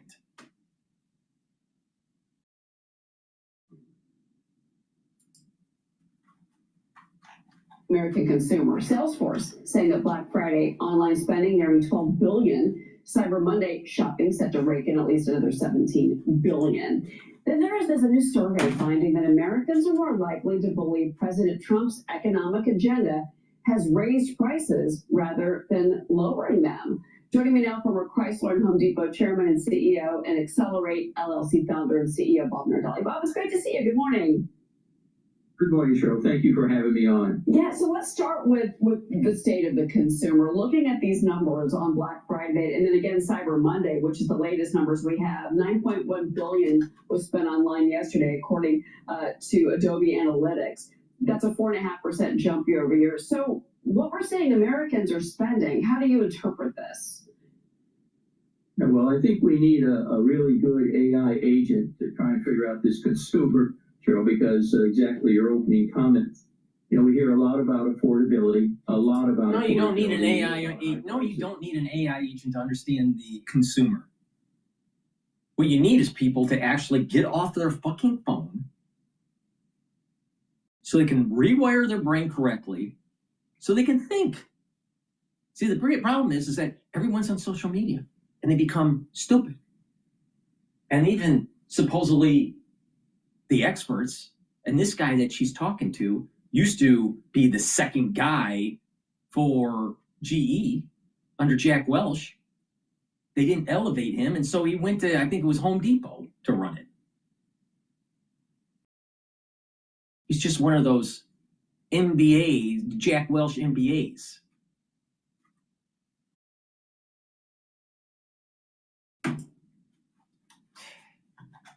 Yet if you look at what happened between Friday and Monday, the number I just got for online spending was like 43 billion. And those are not staples. Those are discretionary buys. So we hear a lot about increase in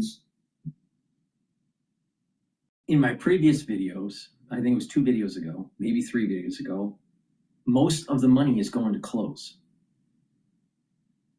in electronics. Now, spending went up 4.1%. Now, if spending went up 4.1%, they're not talking about unit sales. They're talking about dollar sales. Now, prices went up. How much of that price went up relative to this 4% increase? How much of that 4% increase is due to inflation? I'd really like to know that. And subtract the inflation out of it. Are we better than last year or worse than last year in terms of dollar sales? I suspect that things aren't as great as they're saying. Because if you're doing comps, and let's say you sold $100 million worth of product last year, and you're selling $110 million this year, you say, well, I have $10 million more. 10% higher. But let's say 100% of that 10 million is just inflation. Well, did you do better than last year? No, you're broke even. So where's the inflation adjusted number?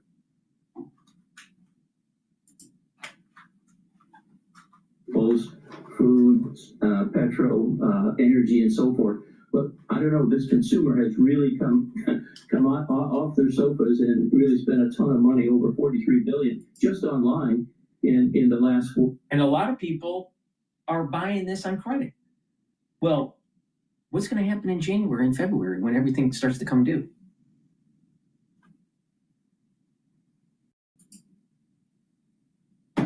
Hey, so we'll have to wait and see whether they dipped into their savings, whether they loaded up their credit card. See? We'll see what happens at the turn of the year. See? What kind of exposure they put themselves into. But they and he's got a fancy MBA.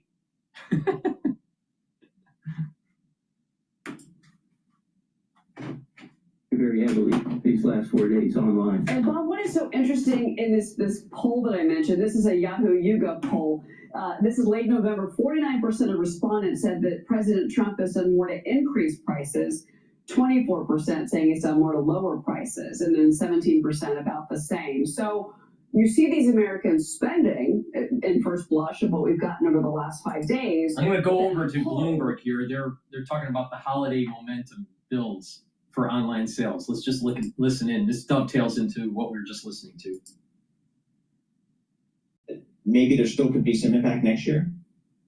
Well, if you think about when the tariffs were implemented, it really affected the back half of this year, right? So when you go into the first half of next year, you're up against comparisons where there really wasn't a tariff impact. So that's one thing that you have to deal with. The second thing is that prices are going up. I'm not, we did see select price increases. In fact, Nike came out and said that they're directly raising prices, but on select goods, and I think that's the approach that most retailers have been taking is we'll raise prices where we can, and where we know we can't, we'll absorb it, or we'll offset it otherwise through efficiencies and supplier kickbacks. So that's what we'll continue to see happen next year. But there is still some pressure. Now we'll see what happens next week, right, where the court ruling could be that the tariffs are just unwarranted and are unlawful. And if that happens, then I think we have some positive surprises in for us next year. I think somebody's got to pay back somebody at some point for those tariffs. I don't know how that's going to play out. That's next week. We'll worry about that next week. Punam Goyal, thank you so much. We appreciate that. Punam Goyal, she covers all the retail stuff. Let's go back to Fox News. They're politicizing it and saying that President Trump isn't helping them out on prices. So where does the rubber meet the road here? Well, I think there's a dichotomy out there, Cheryl, in that there are price inflation. There are points of inflation that are out there. And if you look at automobiles, for example, was another area where they're complaining about higher prices. And that's because used cars inventory is down. That's because the auto industry has really shifted to the higher price, higher feature and appearance vehicles. The volume on automobiles right now is down 15.7 SAR, seasonally adjusted rate. When I was at Chrysler, it was somewhere around 19 million units. So we're seeing the production level down. We saw where Ford just discontinued their F-150 Lightning. So again, some of the high prices we're seeing there are a result of not what President Trump has caused, but what's happened with the Biden administration when we saw 40% wage increases in the auto industry with UPS, etc. Yeah, this guy reminds me. Okay, so I had to look up something to get my memory back here. Nardelli, he was GE. He was superseded by someone else because he was going to be running GE after Jack Welch, but Jack Welch decided to pick someone else. Nardelli went to Home Depot. Then Nardelli eventually ended up at Chrysler. This cocksucker is the one that destroyed Chrysler. Now Chrysler isn't an American company anymore. You know why? Because of an MBA that didn't know about cars. Now I know. Now it's all coming back now. Another MBA that doesn't know about cars. Bob Nardelli. Good job. Good job. Stupid ass. Carryover from previous administration to this administration that in fact did raise prices. Now this administration doing everything they can to get it back in check, and I think we will. I think the forecast for 2026 is very positive. It's very strong. For example, yesterday we saw where Pfizer and Merck took a big hit. I think Pfizer took over 1%. We're seeing it come back today. So we're seeing these goes ins and goes outs, just like unemployment, has ticked up. I think unemployment will tick up a little bit more before the end of the year, Cheryl. Yeah, no, certainly that is something that we know that the Fed is watching very carefully. And markets. I think by the end of the year, we're going to see probably 4.6%. But that data won't be available until January. Well, I'm glad that you brought up the fact that you're the former chairman and CEO of Chrysler. I do want to talk to you about car prices because front page of the Wall Street Journal yesterday was this story about the American consumer. He's the one that destroyed Chrysler. And he's an expert. Expert at destroying companies. Losing patience with high car prices, opting to either downsize, buy used vehicles, take out longer loans, or simply hold out for better deals. So what did you make of that? There's also, of course, we know this huge pullback from EVs because the subsidies expired, and Americans are saying, without those subsidies from the government, I'm not interested in an electric vehicle.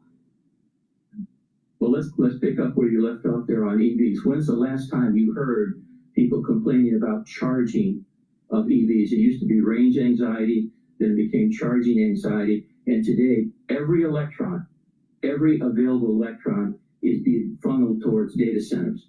And I think the thing that will pace the ability to implement and get data centers up, we can put up a building, you can put up tip walls and so on and so forth. But the real challenge will be to get the energy. If you look at GE Vernova, GE Power Systems that I ran, they've got an 8 to 10 year backlog. And you could put up a data center quickly. It takes years to get a power plant in place. So we're going to see a real collision here between the demand for AI, just like we saw early on, demand for EV. And I think the thing that will really pace the ability to implement AI will be the power source in our country. It's an interesting connection that you... Energy is going to go up, the cost. That's what's going to happen because we have not invested in our infrastructure. That means natural gas is going to go up. That means coal is going to go up. Your electric bill is going to go up.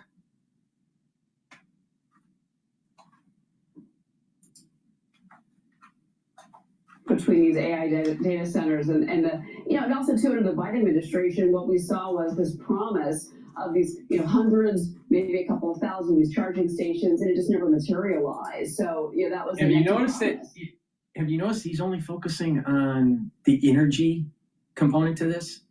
What about the robust design? Do you think that an EV is robust? Do you think an EV lasts 20 years?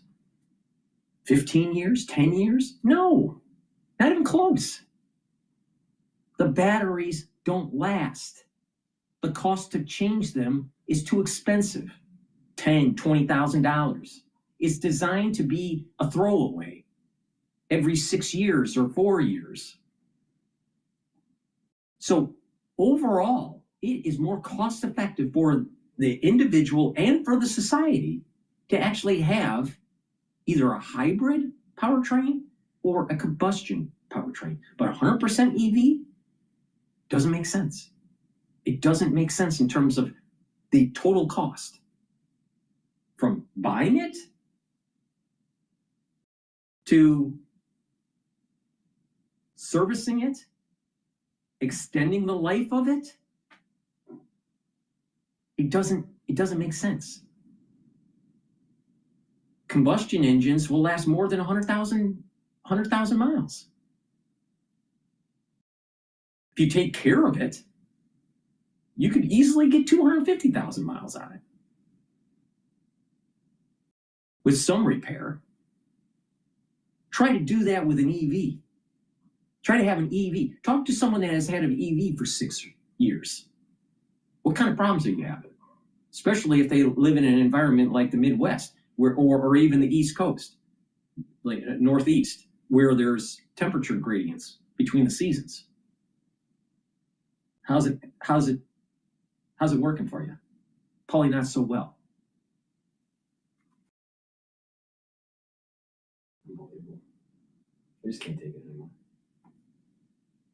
Please go to my store, the-studio-reykjavik.com, and get the omega-3. Omega-3 will help your cardiovascular health. And if you listen to Bob Nardelli, you probably are having a heart attack.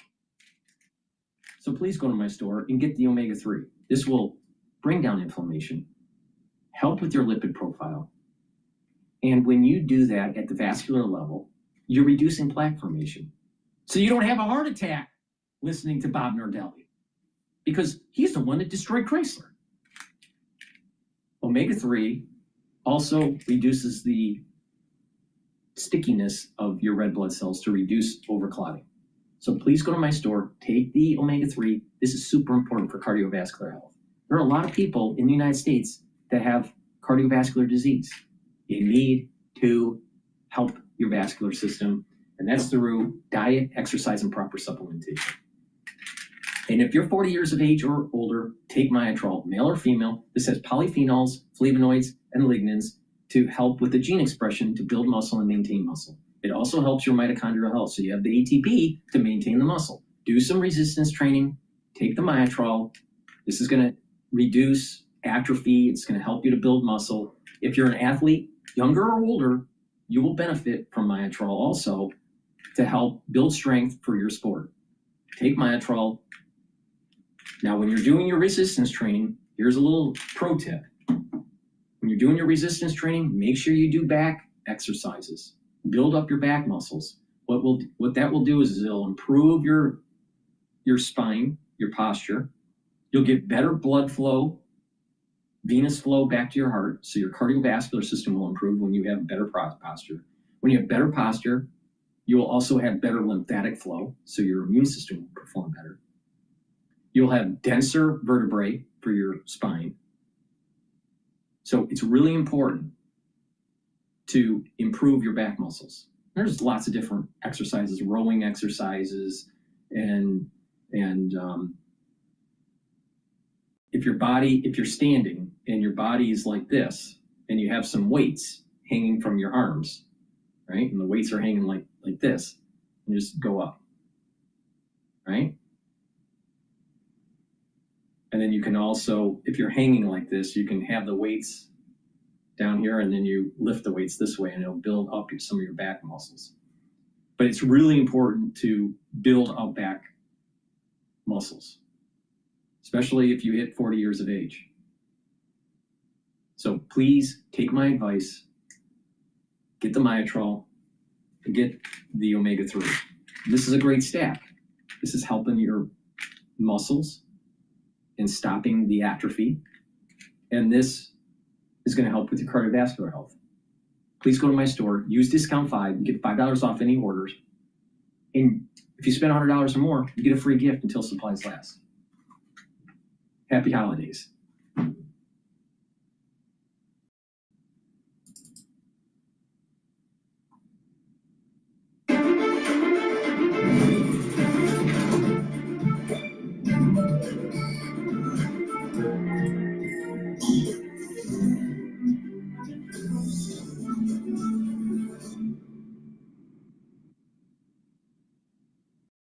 Our next guest going to weigh in on crypto regulations, corporate governance, and more. Join us now, SEC Chairman Paul Atkins. Mr. Chairman, I see where you are right now at the New York Stock Exchange. You're going to celebrate, or at least talk about, America's 250th, which is coming up next year. And there's a ceremony at the opening bell. And kind of trying to tie together what you do, what we talk about on this show, and how it relates to America's story. And it's capitalism and the rise of the United States have been just inextricably linked. To a crisis facing.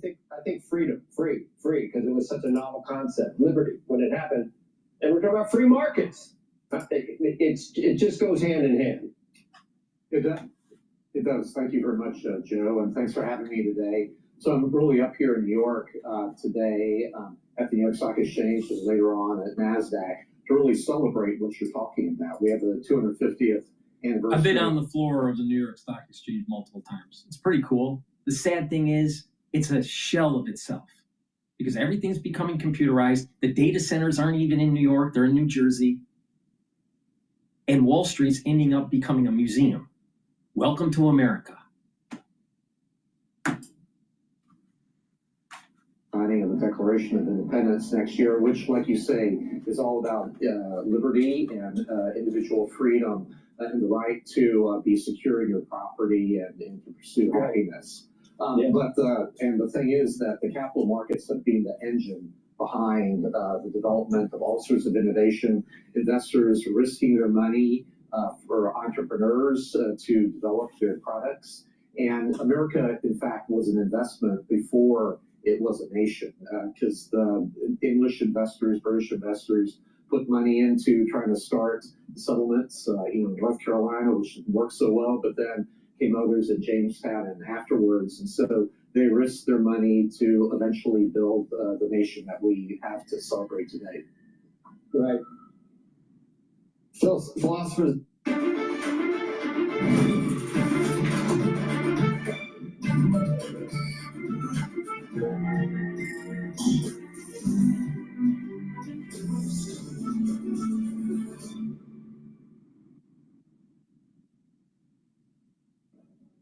So philosophers have written about the leisure class, and we get to a point where, our academics look around and take everything for granted, and they're able to actually start talking about things like socialism, and it's happening again with our young. I don't know where we're going wrong. 51% think socialism might be superior to capitalism. Maybe they don't remember it. The millions of people affected over, through history, through those ill. Societies fall when you have socialism. Societies fall when you don't have God, country, and family. Societies fall when you have a ethos perpetuated in the society where you don't have to work. You don't have to work hard. It's not about meritocracy. It's just about a handout. And then once the society collapses, then there's slowly the phoenix rises again, and then there's going to be a new dawn for a new economy. But unfortunately, if we keep on going on this path, we're going to lose. We're going to lose our country. We're going to lose our economy. We're going to lose our constitutional freedoms. It's not something you can reboot like in 10 days. It's something that takes centuries to reboot. Centuries. So anyone that wants to, any of these people that are just all about leisure, that's not what America is. It's about moving forward, exploring, doing the next big thing, not sitting on your laurels. But unfortunately, there's a lot of people in America that are lazy.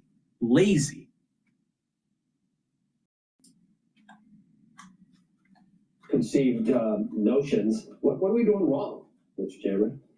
Well, I don't know. I think the main thing is to focus on the positive, and teach people how we got to where we are today. And obviously there are problems. Every human enterprise has problems. Nothing's perfect. But we've made huge progress in 250 years. Individual liberty for all, and the prosperity that we enjoy.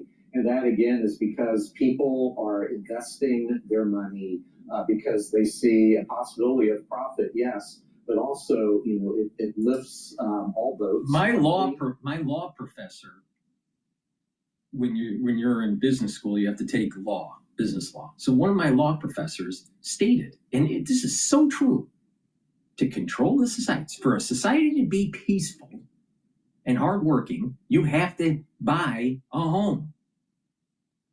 You start thinking about people that are revolutionary, you start thinking about people that are trying to break stuff, right? They usually don't own a home. Almost always. You think the Antifa people have a home? Do you think the ones that are rioting, under the BLM cause have a home? Most of them don't. So when you don't have a younger constituency being able to afford a home because of lack of jobs or the cost of buying a home, then you are increasing the probability of political instability.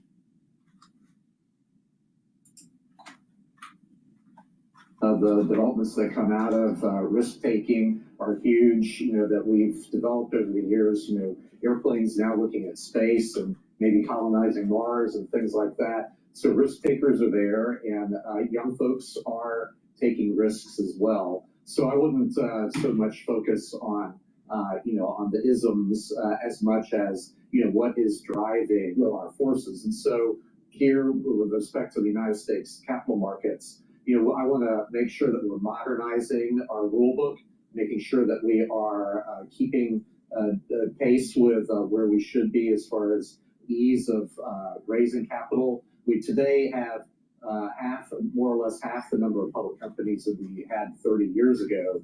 And so we at the SEC are taking steps to address that. Trying to make IPOs great again is what my goal is. And so we're kicking that off as well here in the new year.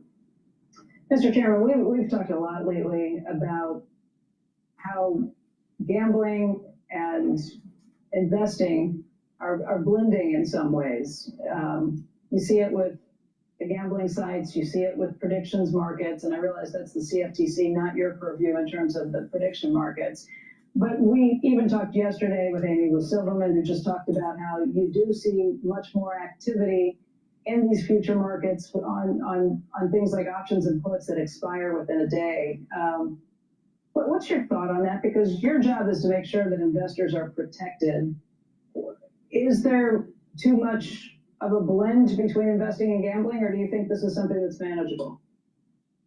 Well, I do think it's manageable, and I'm focused on the capital markets, and I'll leave my colleagues at the Commodity Futures Trading Commission to look after the futures and derivatives markets. And so, but risk taking, there is a continuum from from more long-term things to more short-term as well. But that's inherent in humans to take risks, and others more embracing of it than others who might just stick their money under their mattress. But what we want to try to focus on, and what I hear when I travel abroad in Europe and Japan, for example, is everybody looks with envy and at our capital markets, what we have achieved here in the risk-taking attitude, the investment culture that we have ingrained.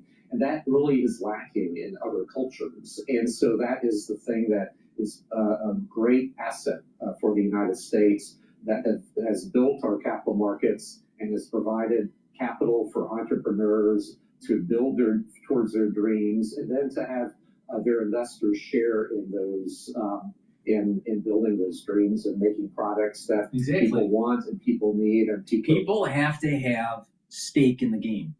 People have to feel as though they're part of this movement of prosperity. When people aren't invested, either through homes or through equities, and they see this advancement and they aren't participating, they feel left out, and then they become radicalized. This is exactly what my law professor a long time ago said. People that have homes don't usually revolt. So if you have a young population that's starting to hate America, started hating capitalism, that's probably because they don't have a home or they don't have money in the stock market.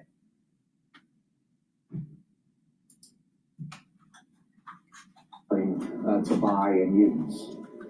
The proxy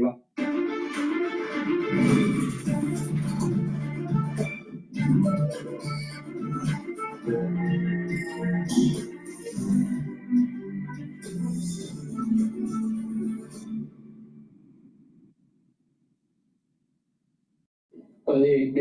proxy advisors, shareholder voting, and issues like that, it almost looks like you are trying to roll back a lot of the what some would think were ill-conceived notions of ESG, DEI, et cetera.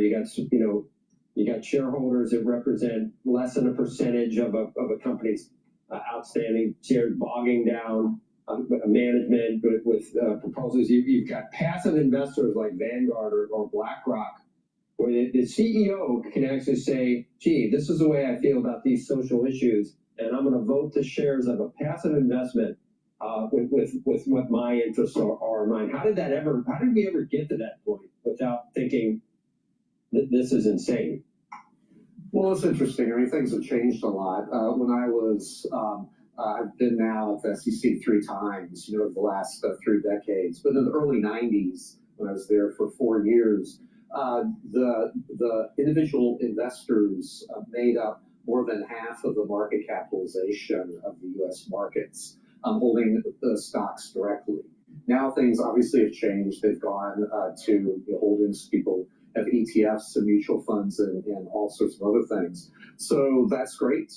And the people are invested in the marketplace, saving for the long term. But I think it's time to modernize our rules, and things have been allowed to, if you've ever had a boat and had barnacles on the hull, it's time to scrape off those barnacles and make our ship be able to sail, quickly through the waters. And so that's what we're setting out to do at the SEC, and there are basically 3 things that we're looking at to try to make IPOs great again. One is to modernize our rule book to make sure that our regulations are fit for purpose to help small companies and large companies attract capital. Second is to look at our litigation situation, with respect to, the strike suits and other sorts of frivolous actions that really impede, I think, people from wanting to be public. And then finally, the corporate governance issues that you were alluding to, where we have things that take so much time, various precatory proposals and whatnot that are, that really don't get adopted by shareholders and create, I think, more noise and are weaponized by particular special interest groups and that sort of thing. So we need to get back to basics, make sure that our rule book is fit for purpose and helping to make our capital markets as efficient and growing as possible. Can you do what needs to be done with crypto without legislation? And do you think that can happen before the end of the year? Well, we'll see. We're working with Congress and we're providing what we call technical assistance to them regarding legislation and make sure that they're staying on what makes sense and that meshes with other laws and whatnot. And we'll see. I can't prognosticate that, but we have enough authority to drive forward. I'm looking forward to having an innovation exemption that we've been talking about now. We'll be able to get that out in a month or so is what I'm hoping. We were impeded a bit by the government shutdown. Obviously, we couldn't work on things during that time, but we're on track and we will be able to forge forward with the crypto area and make sure that we are able to embrace this new area of innovation that for too long the United States basically is just pushed back against. And so I'm looking forward to having rules that are focused on helping that sector of. It's interesting. All right. So when he was talking, this was 2 hours ago or so. When he was talking, it was at 87,000 for Bitcoin. Now it's trading at 91. So I suspect that the SEC chairman's comments is what's driving Bitcoin's rise today. They come up and make IPOs NIPCA. It doesn't have the same ring. It's, all right. So I'm gonna go to CNN. Was it CNN? Omnipore and Company. And I think she still works for CNN. Talking about why is American student achievement down? All right, this is a big problem. This is a big problem in the United States. All right, but before we do that, please go to my store, the-studio-reykjavik.com. Get the complete multivitamin. This is very easy to digest, and it has the multivitamins that you need for cofactors for proper enzymatic activity so your cells perform better. This is a foundational piece to slow down the aging process if you follow my protocol. And take it with the probiotic. You can get the veggie cap version or the powder version. What I have in my hand is the powder version. Take it every day, and with a good gut biome, you're going to improve your health. Why? Good health starts with a healthy gut. Taking a good probiotic every day is going to allow you to improve your immune system, bring down inflammation at the gut level, allow you to absorb your nutrients better, your metabolism will improve, your skin health will improve, even brain function. When you improve your gut, you're actually going to get rid of brain fog. You're going to sleep better. You're going to be able to detoxify your central nervous system because you're getting into the REM cycles that you need. And you're going to be consolidating memory. Gut health is related to brain function.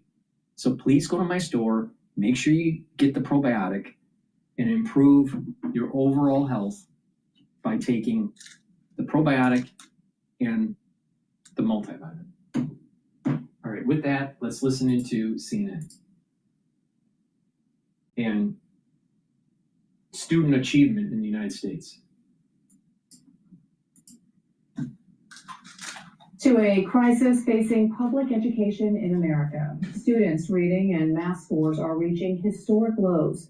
And according to our next guest, the cause of this decline isn't as obvious as you'd think.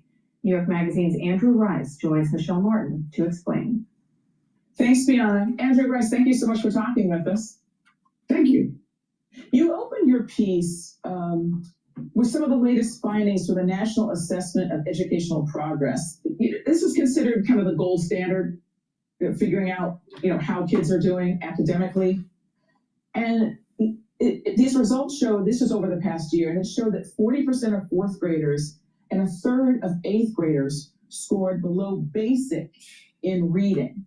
And on the most recent 12th grade math assessment, about 3/4 of high school seniors could not correctly add the cost of 6 lunch items and calculate a 20% tip. And I was just wondering, since you write about a lot of things, what made you take a look at this? I mean, I think really it began with a personal question that I had, which is, I have a son who's in 8th grade. He's 13 years old. He spent the pandemic, about 18 months almost during the pandemic, in and out of school. His education was quite disrupted during that time period. And so afterwards, I always kind of wondered, what would the long-term educational consequences of this be? There weren't a lot of precedents for it in the academic literature. And so, I just kept reading these articles that described these really sobering, maybe even catastrophic sounding declines in education now, or in educational achievement. I discovered that in fact the story was a lot more complicated than I imagined when I started out. That really people were studying these declines, and they are really drastic, and they did really accelerate during the pandemic, but they began before the pandemic, and they've continued in many categories after the pandemic, which probably I'm gonna have him finish his answer, but my take on it is that you've had the steady decline pre-pandemic in education. It was and this decline is exacerbated by being away from school during the pandemic. And I also think that there's an acceleration of this decline, not just because of the pandemic dynamics, but also because of social media dynamics. The TikTok and the spending too much time on the phone and on the iPad. Children are not developing the kinematic skills in the arts, either learning on how to draw or learning how to play the piano or learning how to play the violin. They're not running. They're not playing sports. And their brainwave is put into a more passive state. And they're getting their dopamine hit, doing the TikTok. And they don't have concentration. Their concentration levels are very low. Even adults that spend too much time on social media, they have reading comprehension problems and also reading stamina problems, meaning they can't finish a book. Now, the adults that are listening, how many books do you read a year? Have you noticed a decline in how long it takes you? Have you noticed a decline in your reading stamina? How long does it take you to read a book? Does it take you 2 days, 3 days? Does it take you a month, half a year? What is it now? These technologies are dangerous for our brain. And so maybe there's something to be learned from Buddhist tradition or other religions that have spirituality and meditation involved. And that is to calm the brain, to calm the mind, stay away from all of the fancy tech and just calm the mind and reactivate the brain. This is the type of environment that we evolved in. We evolved in a more quiet, more attached to nature environment, not this postmodern flickering of the screens and all this data and all that, right? Now, we also had aggression as part of our evolutionary process, but you can simulate that aggression in sports. But we're going to need to get back to the basics and get away from this low brainwave stuff from social media. Let me give you an example.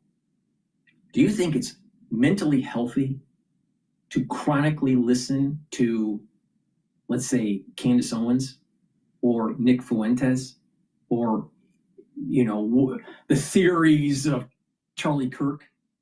And was he assassinated by, the Israelis, or was he assassinated by the deep state? Or who cares? I don't really care. Is Erica Kirk crying, or is she fake cries? I don't care. But people that gravitate to this stuff, do you really think that mass consumption of tabloid news makes you a more intellectual person? Do you think that it's doing positive things for your endocrine system? Of course not. Of course not. But if you learn some of the keys of Buddhism or meditation, then maybe you can reboot. Maybe you can get back into homeostasis with your endocrine system. Maybe you can bring down those cortisol levels, go into parasympathetic mode instead of constantly being in sympathetic mode, fight or flight. Because that's what tabloid news does. That's what TikTok does. That's what sensational news does. And the reason why I do these videos and I try to tell people on how to improve their health is that it's a complex, holistic approach. You can't just take one type of supplement. You can't just eat your greens or just eat protein, right? It's a holistic approach. You have to do proper exercise and proper diet and meditation or some sort of spirituality, learn new things. And then you start becoming human again. Because what is it? What is it about us as a species? We're human beings, not human doings. We need to be. But we have a society that just wants you to do. Well, if you're just going to be a human doer or a human doing, you're not going to be a human being.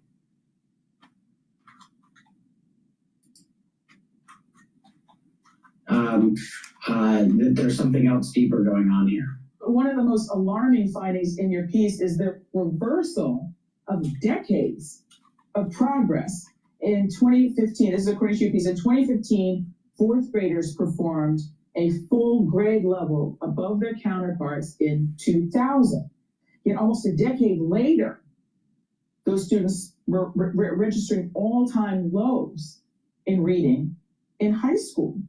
So what happened here? You know, there are a couple different theories. Part of it is Common Core. Common Core made the students dumber.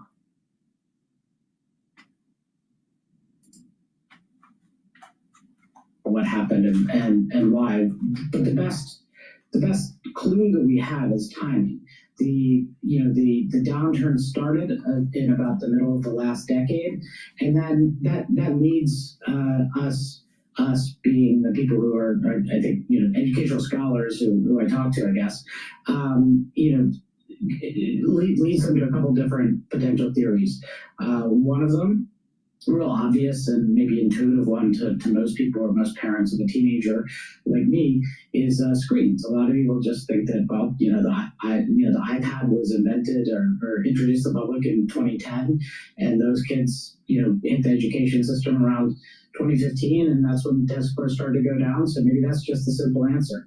But as I noted in the story, there's a lot to suggest that there's something deeper going on, something else about the system itself, because the declines are not evenly distributed. They're distributed unevenly to kids who are scoring the lowest. So the kids who were scoring the lowest for a long time were making up ground and gaining ground, and essentially the way the academics that I talked to described it is like, think of it as a fan. For a long time, the fan was kind of getting closer together. What's happened now is the fan is spreading back out, and all of these gaps, especially the achievement gaps between white students and black students, especially, have started to widen. The achievement gap, the math achievement gap, gender gap between girls and boys has started to widen again. All of these sort of old, long-standing inequities have reasserted themselves. So because it's unevenly distributed, we have to start asking questions about what the schools are doing and what they're doing differently. And that's what my story really tried to go deep into. Some of these anecdotes that you describe in your piece are really a bummer. I mean, just tell me a couple of stories that some of the educators told you about what they're seeing in the classroom. One of the things I thought was sort of the scariest as a parent is the talking with folks about the way that grading standards have slackened. A lot of teachers told me that there's just been a softening of expectations, and they just don't expect children at all sorts of different levels to be able to perform in the same way that they used to. And the reason that's scary to me as a parent of a teenager is that, grades are one of the 2 or 3 pieces of metrics that you can use as an outsider to try to gauge how your child is doing. Test scores are another. But one of the things I heard was, this phenomenon of what they call deflation, which is, basically, kids are just getting B's for doing less work than they used to. Similarly, just hear stories about teachers who say that they can't ask children to read books on grade level, that they should be able to read at their grade level anymore. Hearing stories about a teacher in a school for gifted students, actually, and in a magnet school in New Jersey. She says that, she used to ask them to take 15 minutes to read a short story. Now it takes 40 minutes, maybe even close to a whole period. We're hearing these reports from people inside the building. I'm telling you, it's the technology. It's the brainwave of the blue screen off of these iPads, off of the computers, off of the laptops, and also the social media that they're watching. It's making them dumber.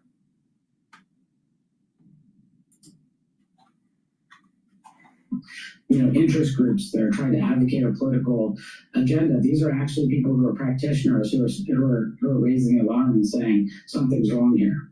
The other thing that you point out in the piece that I think a lot of people will be interested in is that the steepest academic declines are not happening in traditionally underfunded, or we'll say conservative regions that have not traditionally invested in education equally, especially for groups that have been historically marginalized, right? I mean, it is true. We're talking really about southern states here. Mississippi is one, Louisiana is another. These are states that are not, to put it mildly, do not have a good civil rights record.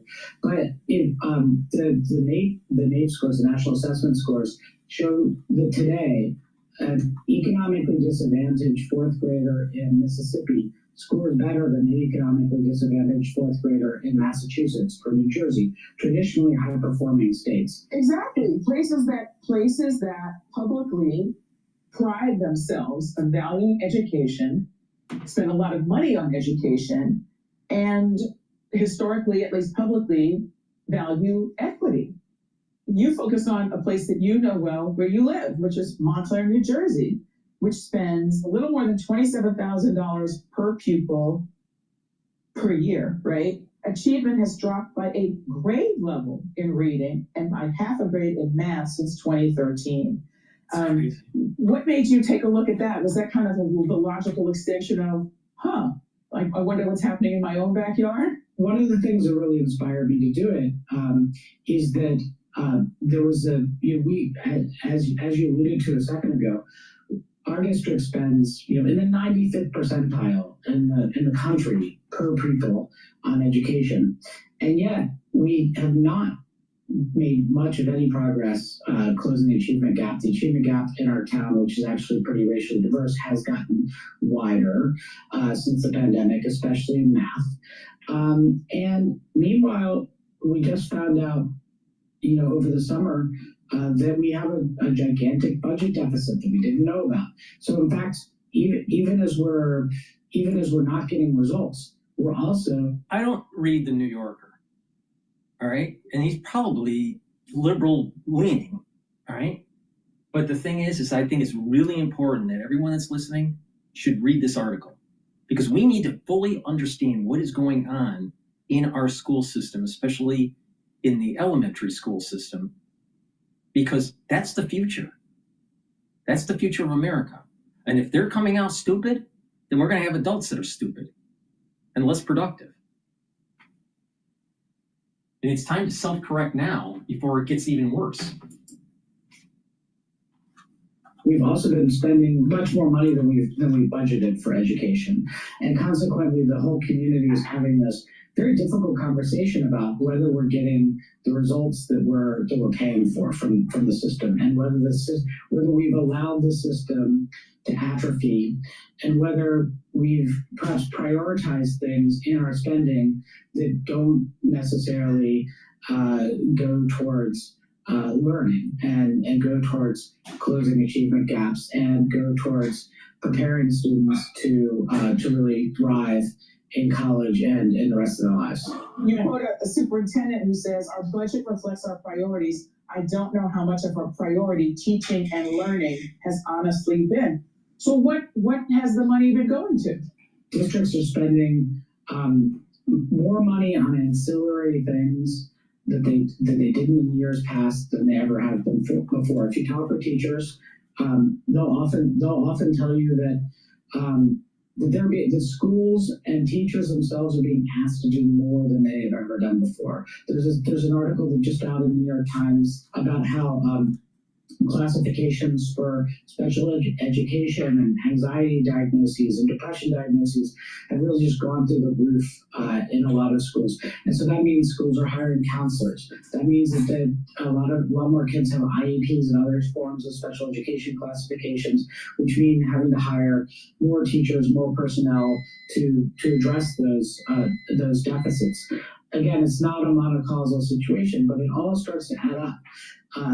And what you end up getting is a situation in which we have ever inflating costs for public education. And crucially, I think important to note, under Republican Governor Chris Christie in the middle of the last decade, the state also put in a cap on how much municipalities can raise their property taxes, which finance schools, of 2%. So you can do the math. Inflation is going up faster than 2% in everything, in buses, personnel, every aspect. So he thinks that the answer to the question is give more money by increasing the property tax? First of all, they shouldn't even be charging you property tax because you own your property. Why is the government taking a take? Why are they taxing you annually on property that you own? Well, wait a minute here. Do you really own the property? Or are you renting it from the government? And then on top of it, they're not even educating the kids.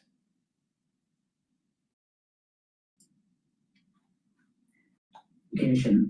And the school districts, at least here in New Jersey, this is not uncommon throughout the country, have a hard cap of how much they can raise money, and it means that they end up having to always be doing more with less. Okay, but how does this explain the fact that some of these southern states that traditionally have not invested as heavily in public education, their kids seem to be doing better? There are a couple different theories. One has to do with curriculum and continuing teaching of phonics and so on. Others have to do with teacher training. But a really big one that I addressed at length in the story is this idea that the more conservative states never really backed away from a system of what was called accountability for schools, largely based on test scores, although not exclusively based on test scores. But there was a long period of time when Republicans and Democrats alike had a sense that they would set high standards for schools and hold them to those high standards, rewarding them when they met them or exceeded them, and there were incentives and disincentives that were set up around these accountability benchmarks, and so the southern states by and large have kind of stuck with that. A lot of the northeastern states, especially since the pandemic, have moved away from using test scores in that way. Lots of complicated reasons for that. But a big one is a federal law signed by Barack Obama in 2015 that really delegated a lot of authority to the states. 2015, if you remember from what we were just talked about, we talk about the mystery of this inflection point where things started to go down. What happens to the people who believe in what I call the declining standards hypothesis, point to the signing of this law in 2015 as the kind of turning point in which educational achievement started to go in the wrong direction. And so if you want to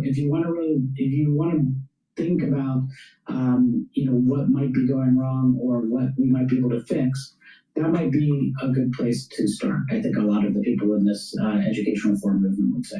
But people forget just how heated these arguments were over, George W. Bush's administration, his kind of No Child Left Behind initiative. And a lot of people kind of in the educational policy world, teachers unions were sort of furious about it. They thought this is, teaching to the test. You're going to drive all the joy and passion out of teaching and the creativity. It's going to be all about the test. It's all about the test. But sort of now looking at it, do you think that there's been any kind of a change of heart? I think everything that you said about sucking joy out of the classroom and teaching the test and incentivizing cheating and so on, these are all real things and real downsides to the No Child Left Behind regimen. So I'm not in any way sort of romanticizing, what there was before. But as always with any kind of policy change, there are unintended consequences. One education policy specialist told me, in the course of doing this, that in 2015 when Obama signed the law reforming No Child Left Behind, he said, there's a widespread anticipation that we're moving to something better, and it turned out we were moving to something much worse. One of the things you say in your piece, which is also surprising to me, is you reference work by an Ohio State University professor, Vladimir Kogan, showing that school boards are often elected by, quote, mostly childless, overwhelmingly white upper-income voters, unquote, creating what he calls a democratic deficit. So, how is that possible? A lot of people vote for school boards based on their taxes, based on there's in any community, I think. The number of parents in any given community is not necessarily going to be a majority because just by the nature of demographics. You have a lot of people whose children are not entered the system yet. You have a lot of people who don't have children, and so the electorates are not made up primarily or exclusively of parents. I also think, to be candid about it, that I think that in a lot of places. There's even parents who should be the most invested in the system. There's a sense of disconnection, oftentimes these are very low turnout elections, and oftentimes parents have no idea that there's anything wrong. So, now, for instance, in my community in Montclair, there are people starting, public advocacy groups. There are WhatsApp groups that are getting together to talk about all these issues, print up yard signs, try to get people to the polls for this referendum where we're voting on potential tax increase in a week from now.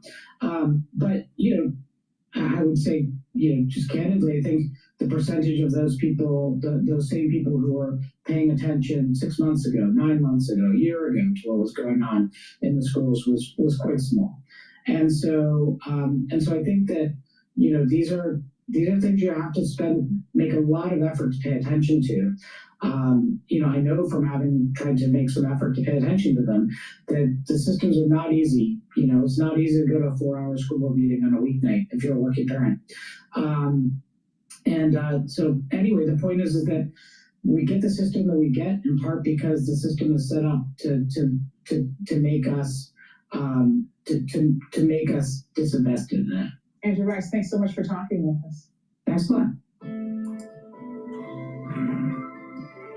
I think it's really important to understand what's going on in our school system and understand the performance of these students.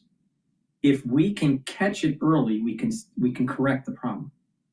But if you get these individuals, these students that have way below standard scores for math, science, and reading, and they get into their adulthood life, it's almost over. It's almost over. It's very hard to correct it. And then you have a society that is less productive. All right, we're going to go to France 24, but before we do, please go to my store, the-studio-reykjavik.com. Get the lignans. This will help with your immune system and your endocrine system, bring down inflammation. It's also important to help with your cardiovascular health. Turmeric brings down inflammation, soaks up free radicals. Very similar effects as of lignans. It helps the cardiovascular health. It boosts up that immune system. By bringing down inflammation regularly, you're helping your brain function. And ashwagandha root, ashwagandha root brings down cortisol levels and helps to control your blood glucose levels. By taking ashwagandha root regularly, you're helping your immune system and your cardiovascular system. Now, taking lignans, ashwagandha root, and turmeric together is a powerful stack to boost up your immune system and help with your cardiovascular health. And again, by bringing down inflammation regularly, you're helping your neural health. Please go to my store and get the dual-purpose deodorants. These deodorants are made from essential oils from the Himalayas, very high-quality ingredients in these deodorants. Use it as a daily deodorant, but it'll also help to detoxify your body. You can get it in citrus or in peppermint, lavender, and tea tree. It's for males and females. Take it every day, and and detoxify your body. And we're in the winter season in the United States. Go to my store and get the structural nanosilver drops. You have a throat irritation, take them right away. Have some at work, have some at home. You never know when you need them. You can get it in honey and lemon, cherry flavor, or blueberry. Very high quality drops. You use them when you have that throat irritation. Also use them if someone around you is not feeling well, because you don't want to get what they have, right? Get a few bags for your household. Use discount 5 on any order. You get $5 off. If you spend $100 or more, you get a free gift until supplies last. All right, with that, let's go to France 24. Nietzsche famously said of his own books, I write in a single sentence what it takes other men a book to write. All right, let's go deeper with this story now. We're joined by Reed Brody, who's a war crimes prosecutor and former New York State Assistant Attorney General. Thank you very much for speaking to us on France 24. Based on what we know so far, can we say this double tap strike constitutes a war crime? Yeah, well, it would constitute a war crime if this were a war. In fact, as we can get into, the laws of war don't actually apply here because the United States is not at war with drug dealers. President Trump has taken a metaphor, the war on drugs, and tried to convert it into an actual war. But whether the wars, if the wars of law were to apply, it would be a war crime. And even if they don't apply, it would be murder. So either way, what we are looking at here is a crime. Even in an armed conflict, targeting. Why isn't Obama being prosecuted for war crimes? He did the same thing. He double tapped in the Middle East by a drone strike, hit the caravan, didn't kill everybody, and they went back and hit it again. But Obama's okay. So if it's okay for Obama, why the hell can't Donald Trump do it? Oh, Orange Man bad and Barack Obama good.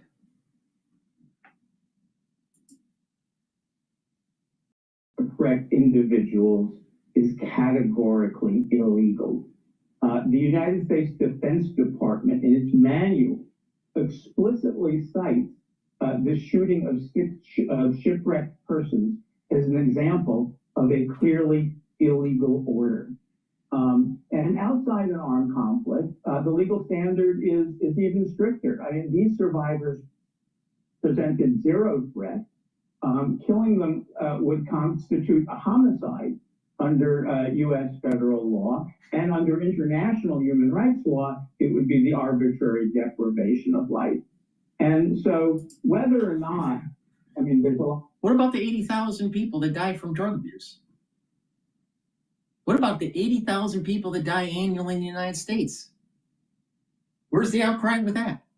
Where's the prosecutions? See, these people, they're talking about the legality of stuff. They're so smart, they're stupid. The end result is a failed society. Kill your enemy and don't worry about it. I mean, these people, they're wussies. Dispute, as you've reported over the last day or two, initially it's been reported that Secretary of Defense, or Secretary of War, as he likes to call himself, Pete Hegseth, had ordered the second strike. Now they seem to be shifting blame to the military commander, Bradley. In either event, if it were an order from Hegseth, Bradley would have a duty to refuse the order because it is manifestly illegal. If it was Bradley, Hegseth would have the duty to prosecute him because this was an illegal act. So tell us more about how Pete Hegseth could be held personally to account over this. I mean, you know, the White House did seem to shift responsibility slightly during that press conference, saying it was the U.S. Admiral who ordered the strike, but again, under Hegseth's command. Well, that's right. I mean, you know, under U.S. Military and international law, let's say that Hegseth ordered it, there is no defense. Bradley would have no defense. They have superior orders. You know, I was just following orders. It was explicitly rejected at Nuremberg, and when the illegality is obvious, such as killing shipwreck survivors, one has a duty as a commander or as a soldier. You know, and very interestingly, last week, several U.S.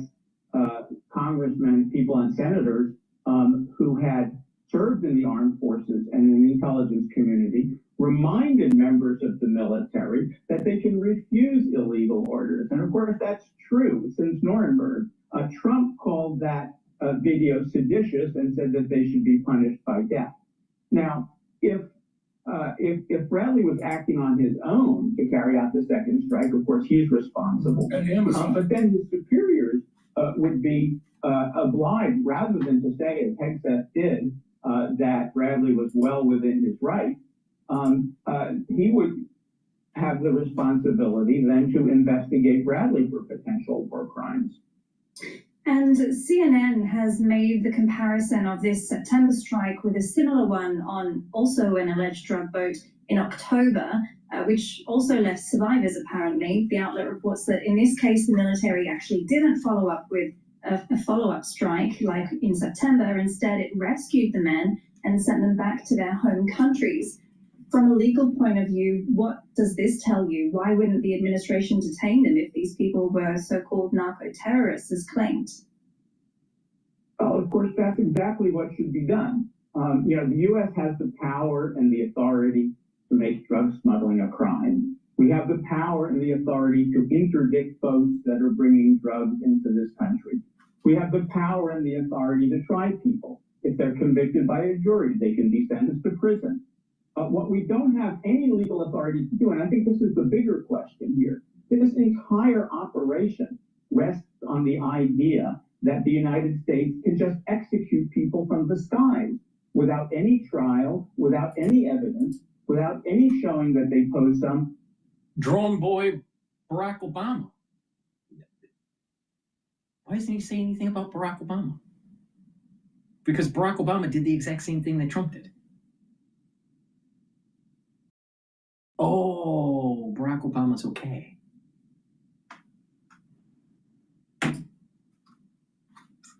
Sort of imminent danger to anybody. Former Philippine President Duterte is before the International Criminal Court on trial for doing exactly the same thing, murdering alleged drug traffickers. And you know, so and of course we are not at war. And even if we were in war, people on these boats are civilians. They are not attacking us. Under international rules, you cannot target civilians unless they are actually engaged in hostilities against you, unless they're actually shooting at you. And that's not what's going on here. These are sitting ducks, and we are simply engaged in cold-blooded murder of individuals who may or may not be drug smugglers. So then in this case, what could happen next? I mean, is there any legal recourse against these attacks? Well, I mean, if we had a justice system in the United States that was independent, or I mean, we do have a courts that are independent, but of course the prosecutor, Donald Trump has been treating the Department of Justice and the federal prosecutors as like his private attorneys, and so I don't expect that there will be any court martials, that there will be any investigations. You know, and I think I also want to make a larger point here, which you set up in your piece about. No, his larger point is simple. His larger point is simple. Orange man bad, Barack Obama good. That's his point. Nothing to do with combating illegal drugs. Venezuela accounts for only a small fraction of the flow of drugs coming into the United States. This morning, Trump pardoned the former Honduran president, Juan Orlando Hernandez, who was convicted by a U.S. court of bringing in 500 tons of cocaine. He was serving a 45-year sentence for running a cocaine network. He once bragged about sending coke up the nose of gringos. At the same time, we're pardoning somebody who's been convicted of bringing, hundreds of tons of cocaine to the United States, and we're killing people who are hanging on to boats. I mean, this whole situation is about bullying and threatening the regime of Nicolas Maduro, not about drugs. All right, Reed Brody, a war crimes prosecutor and former. Why can't you get other benefits from knocking out Venezuela? All right, you stop the drug running, you control the rare earth metals and material, you control the energy sector, and you also push Russia and China out of our hemisphere. And oh, by the way, don't you think that Venezuela is an important base or an area to control, especially when we need to go between the Atlantic and the Pacific when we go to war with China? This is a larger piece of a larger strategy. And we're going to need those materials for our war effort against China. So if it means taking over Venezuela to make sure that our hegemonic power goes for another 250 years, so be it. I don't care. Actually, I promote it. I would like Trump to do this. Oh, you got all the American first, and we just only need to focus on our domestic policies. You don't understand the reason why we have the economy we have, the reason why we have the prosperity we have is because of the hegemonic power that we obtained after World War II. If we lose that, if we lose the ease of navigation, especially around the 9-dash line in the Pacific, we're going to lose our way of life. Now, blowing away a few Venezuelans to maintain our way of life, so be it. What's wrong with that? What's wrong with the American empire? What's wrong with that? See, people that want to denigrate that policy, they're wusses. They're wusses.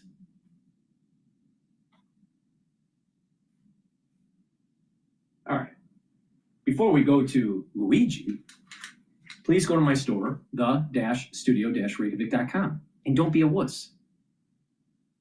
Take the supplements, build the muscle, slow down the aging process, get healthy, and fight for the empire. Vitamin B complex will boost up your energy levels, rev up your cellular metabolism, and protect your neurons. Super important if you're 40 years of age or older. Take vitamin B complex every day. Drink it with filtered water. Clarity factor gets rid of that brain fog so you're not a crazy, stupid liberal. Now, clarity factor, by getting rid of that brain fog, you're going to be able to concentrate. But when you can concentrate, you're just more productive.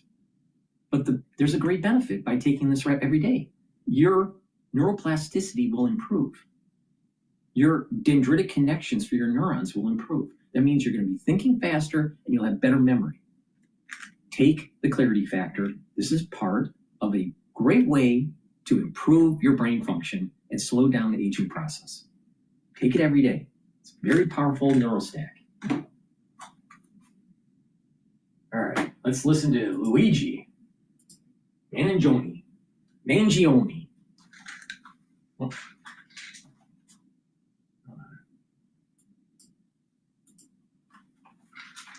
This just in, we're getting our first look today at Luigi Mangione inside court for a hearing in his New York State murder case. He's the man accused of killing United Healthcare CEO Brian Thompson last year. Attorneys for Mangione are trying to get key evidence like his diary entries tossed from a state murder case. CNN's Kara Scannell filed this report just before heading into court. Luigi Mangione is back in court this morning as his lawyers try to get some key evidence in this case thrown out.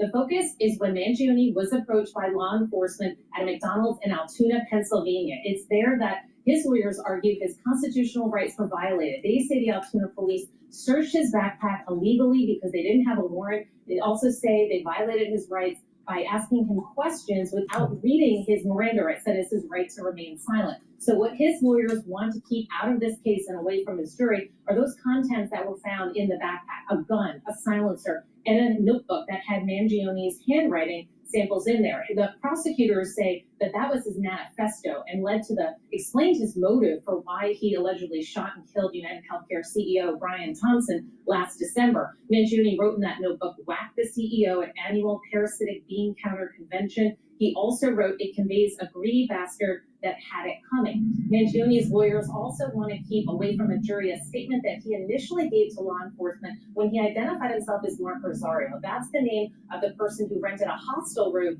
that authorities say the shooter stayed in just days before United Healthcare CEO Brian Thompson was gunned down.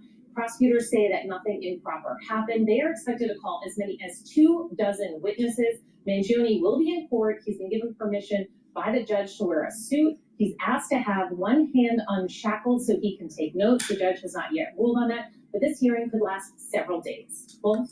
All right, Kara Scannell, I know you're going to be heading into that courtroom. I will be checking back with you often. Thank you very, very much. I want to bring in CNN legal analyst Joey Jackson right now. Joey, break down what the defense is arguing for us right now. Why are they trying to get this evidence thrown out? So, well, prior to any trial, you have what are called pretrial proceedings. At those pretrial proceedings, the prosecution has to establish that any evidence seized was seized properly, that there was probable cause underlying any seizure. Here, the issue and dispute is a backpack. Why is the defense trying to keep it out? Because it has damning evidence and information, as Kara Scannell just laid out. You have a backpack that has a gun. It has the silencer. It has the manifesto, quote unquote, which gives the real intention behind this killing of the healthcare executive. And so it's very damning if the jury would see it, in addition to his identification.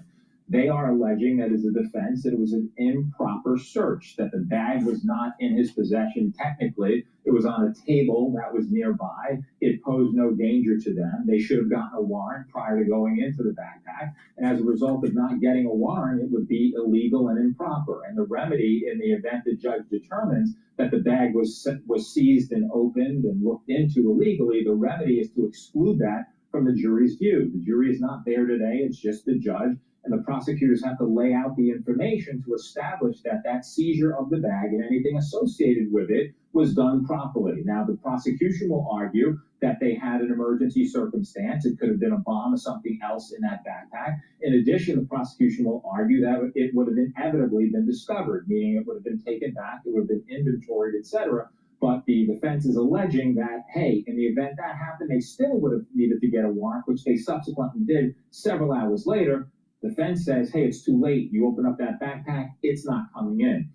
Final point, Wolf, and that is there also, that's called a MAP hearing. Another pretrial proceeding is called a Huntley hearing. That is to determine whether any statements that he made, that is Mr. Mangione, were in fact made properly. Now, if you're going to question a suspect, we've all seen this, you have to issue them their Miranda warnings, but only if it's a custodial interrogation. That means they're in custody and they are being interrogated. Here, the defense alleges they should not have spoken to him at all, such that they would elicit information as to a false name or anything else, and that the statement additionally should be thrown out. And so all these witnesses are going to establish, the prosecution hopes, the propriety and legality of the search of the bag, the propriety and legality of the statements, and in the event they do, those statements will be shown to the jury. In the event they don't, the jury will not see them, they will be concealed, and the prosecution must go forward with other evidence, but not that evidence that was in the bag.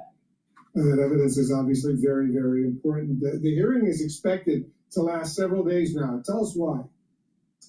Well, generally, these hearings do not last several days. I think this case is a case like none other. Generally, these hearings last a day. Sometimes they go on more. But here, you have... This case is like none other because he's from a prominent family that made a ton of money on nursing homes.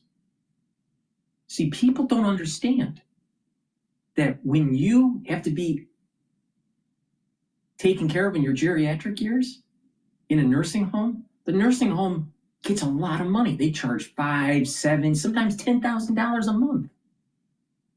And it bleeds down the savings of the patient. And as they start to decline further and they bleed down their savings, they have to sell their assets. Now, sometimes those assets are transferred to the nursing home. The Social Security gets transferred to the nursing home.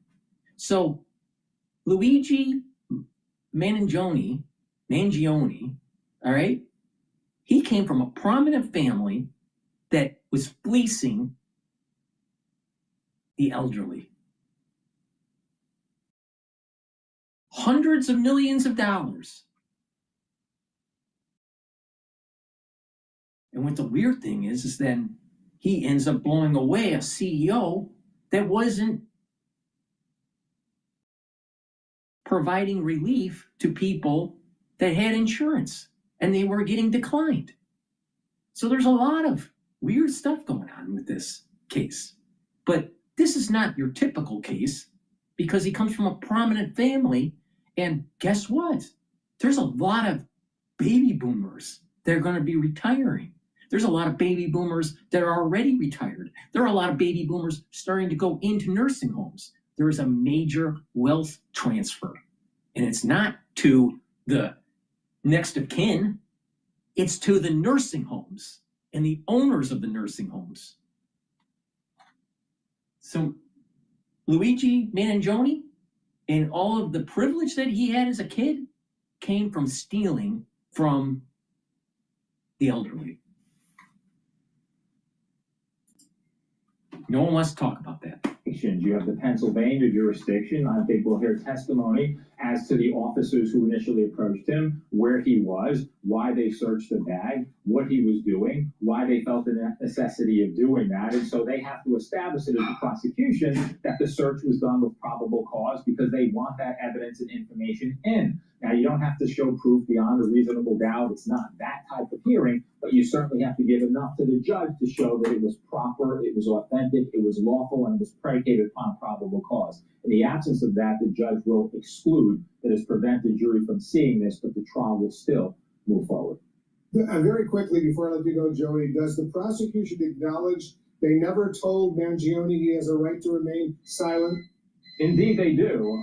But however, there are other arguments, even though they eventually did, but at the time that they were making an accusation towards him, if it's a custodial interrogation, doesn't mean you're in cuffs, but if you're not free to leave and they're asking questions that could incriminate you, you have to give Miranda. However, if you're simply investigating a case and not really questioning him such that you're eliciting guilty statements, you don't. And so there's a fine line with respect to investigatory information being supplied and incriminatory, meaning you're looking for evidence to incriminate them. The police say, we just needed to know what the lay of the land was, and that was the basis upon which we asked those questions. Interesting. All right, Joey, thank you very, very much. Let's get some expert insight from criminal defense attorney Robert Bianchi, who's also a former homicide prosecutor. All right.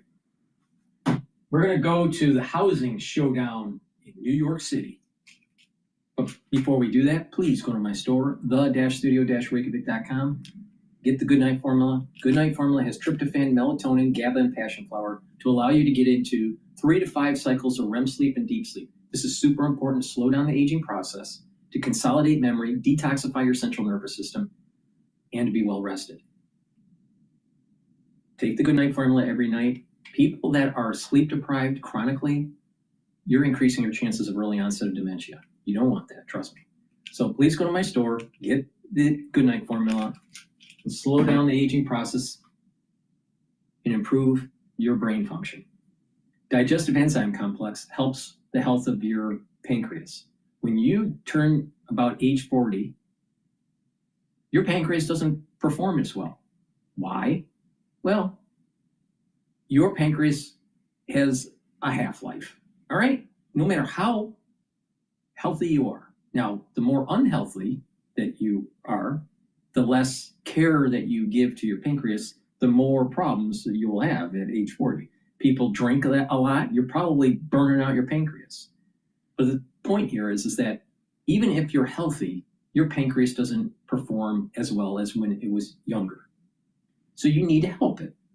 You need to provide digestive enzymes to reduce the load on the pancreas. Now, digestive enzyme complex has the enzymes to break up the proteins, carbohydrates, and lipids to reduce the load on your pancreas. Therefore, you're able to digest better. It reduces the stress on your digestive system, and you're absorbing the nutrients properly. Super important. And digestive enzyme complex has bromelain.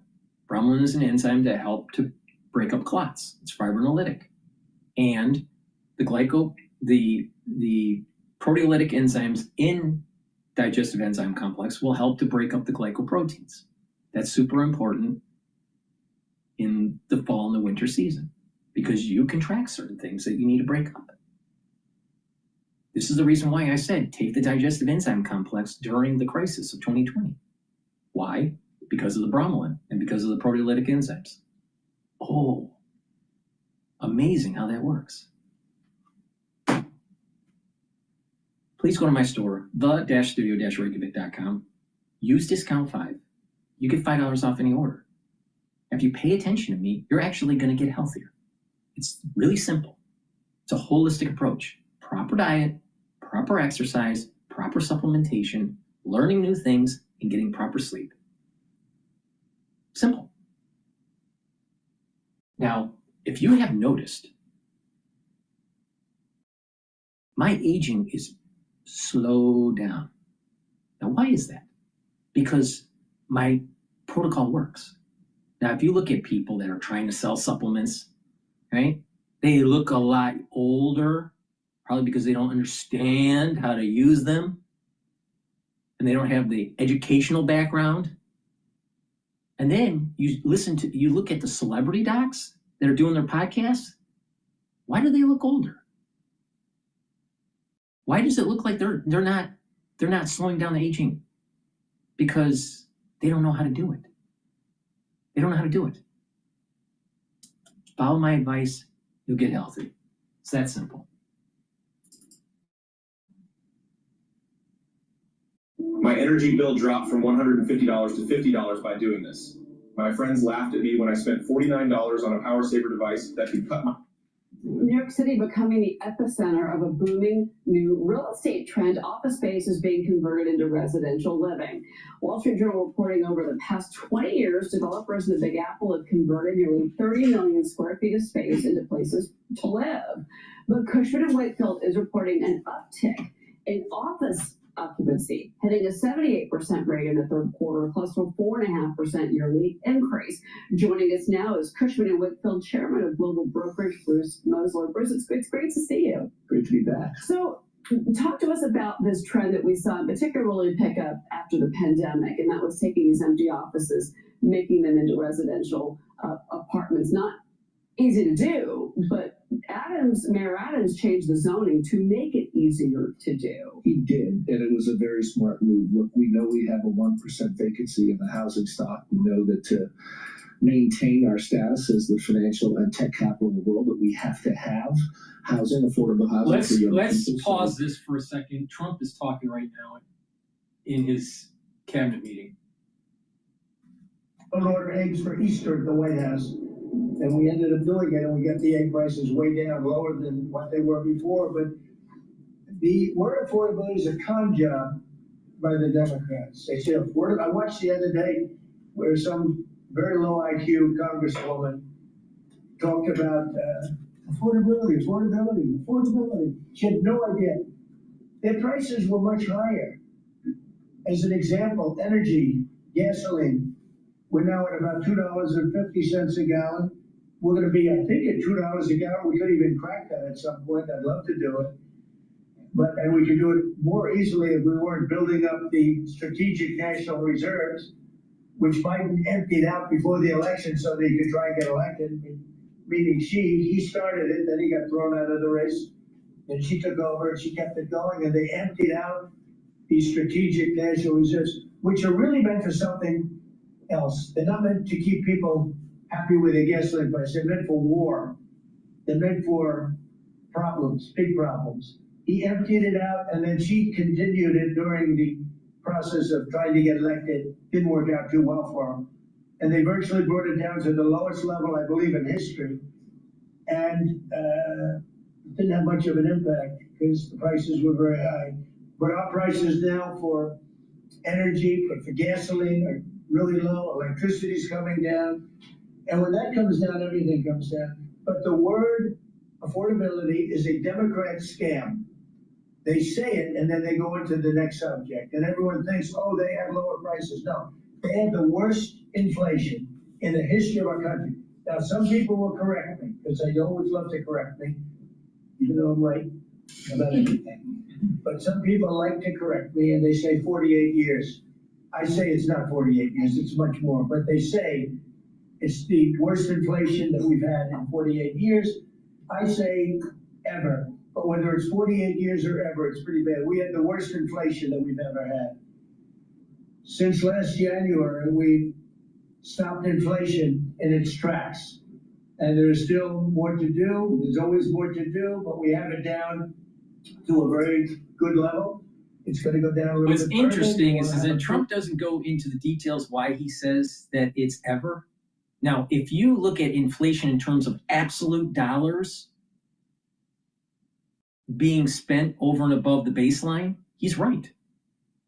If you're looking at inflation as a percentage, the inflation rate, no, it was higher in other epochs. But the point here is that it was too damn high.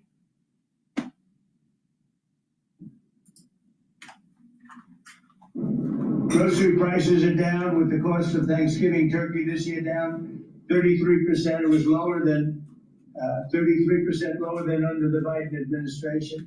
Egg prices are way down 86%. Thank you. And mortgage rates, despite the fact that we have an incompetent chairman of the Fed, a real dope, who should reduce rates. I saw even Jamie Dimon said he should be reducing rates. I never saw Jamie Dimon say that. I wonder why he said that. But he really said it because he's right. But we have a guy that's just a stubborn ox who probably doesn't like your president, your favorite president. But they're going to be coming down. We'll be announcing somebody probably early next year for the new chairman of the Fed. I talked to Scott about taking the job, but he doesn't want it. You got the greatest job here. Yes, sir. Right?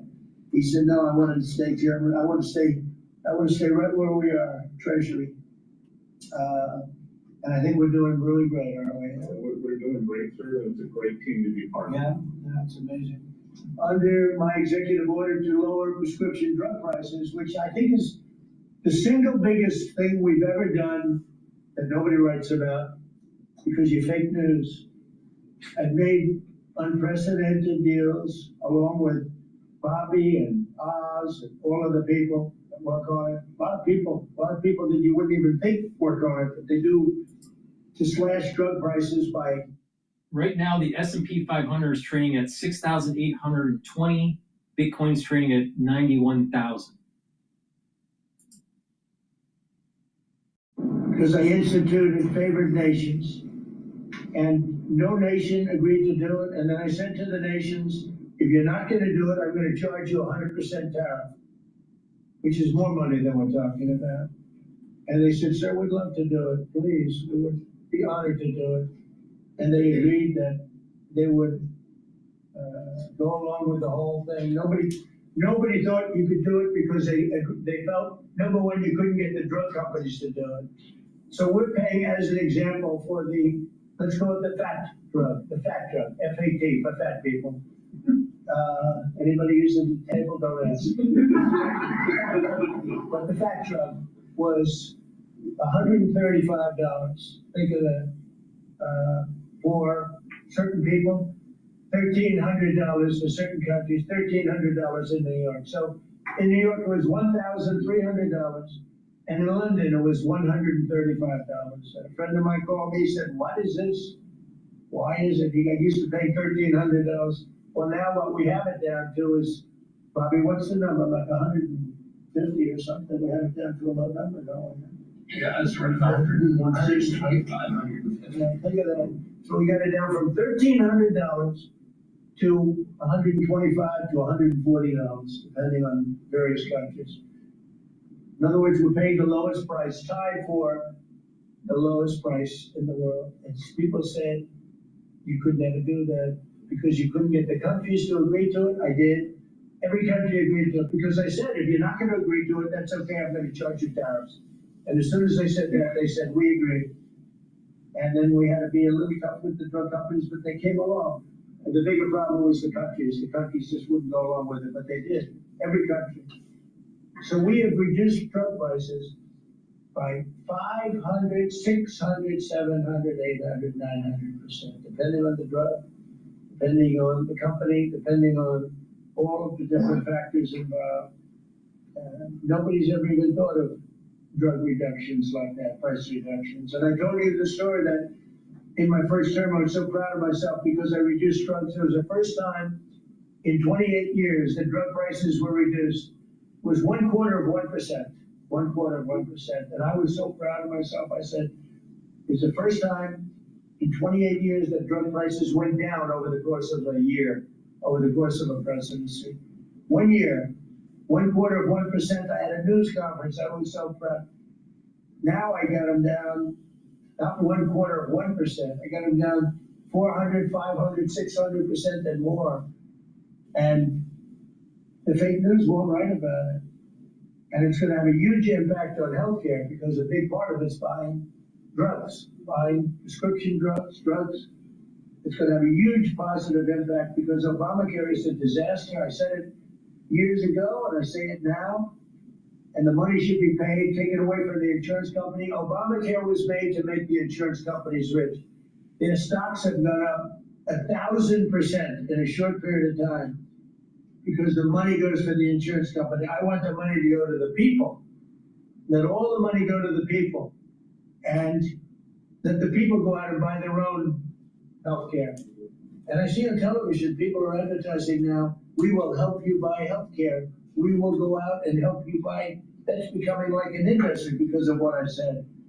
So something's going to happen. It's probably not going to be easy because the Democrats, frankly, they don't want to make a good deal for the people. They just want to make a bad deal for the country. They want to make a bad deal for the Republican Party. But the Republican Party is united, and I will say that what I would like to do is the money doesn't go, trillions of dollars get paid to drug companies. And you still have lousy health care. Obamacare is horrible health care. We want it to go to the people and then let the people go out and buy their own health care and they'll do great. They'll do great. So we're negotiating that now with the Democrats. Well, congressional Democrats want the largest tax hike in history. I proudly signed the largest tax cuts in American history with the Great Big Beautiful Bill. The Great Big Beautiful Bill, the biggest piece of legislation ever signed, and that includes the extension of the original Trump tax cuts. But it's the biggest tax cut ever signed, and it includes no tax on tips, no tax on overtime, and no tax on Social Security. Nobody's ever seen anything like it, so think of that. And in addition, you get, if you buy a car, this is great for our car industry because we have a lot of car plants. We're bringing back the automobile business.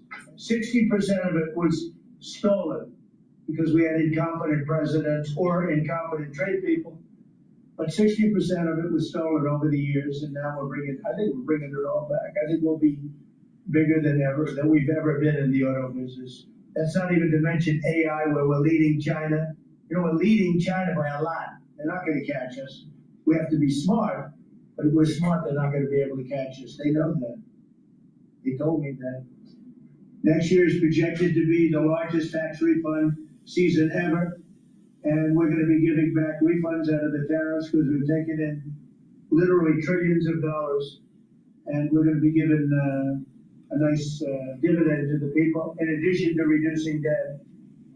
As you know, I inherited a lot of debt, but it's peanuts compared to the kind of numbers we're talking about. So we're going to be making a dividend to the people. And additionally, we're going to be able to reduce debt. And as time goes by over the next 2, 3, 4 years, those numbers can go up. And I believe that at some point in the not too distant future, you won't even have income tax to pay. Because the money we're taking in is so great, it's so enormous, that you're not gonna have income tax to pay.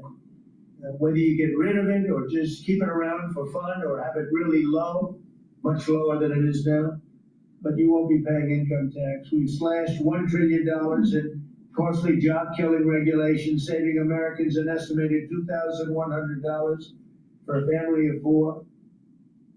The Biden administration was the exact opposite, but times 4. They went up $6,000, we went down $2,100. Think of that. To bring down energy, electricity, and utility prices, I ended the Green New Scam. They call it the Green New Scam, one of the greatest scams in the history of our country. They talked about global warming and all that crap, and what they've done to this country.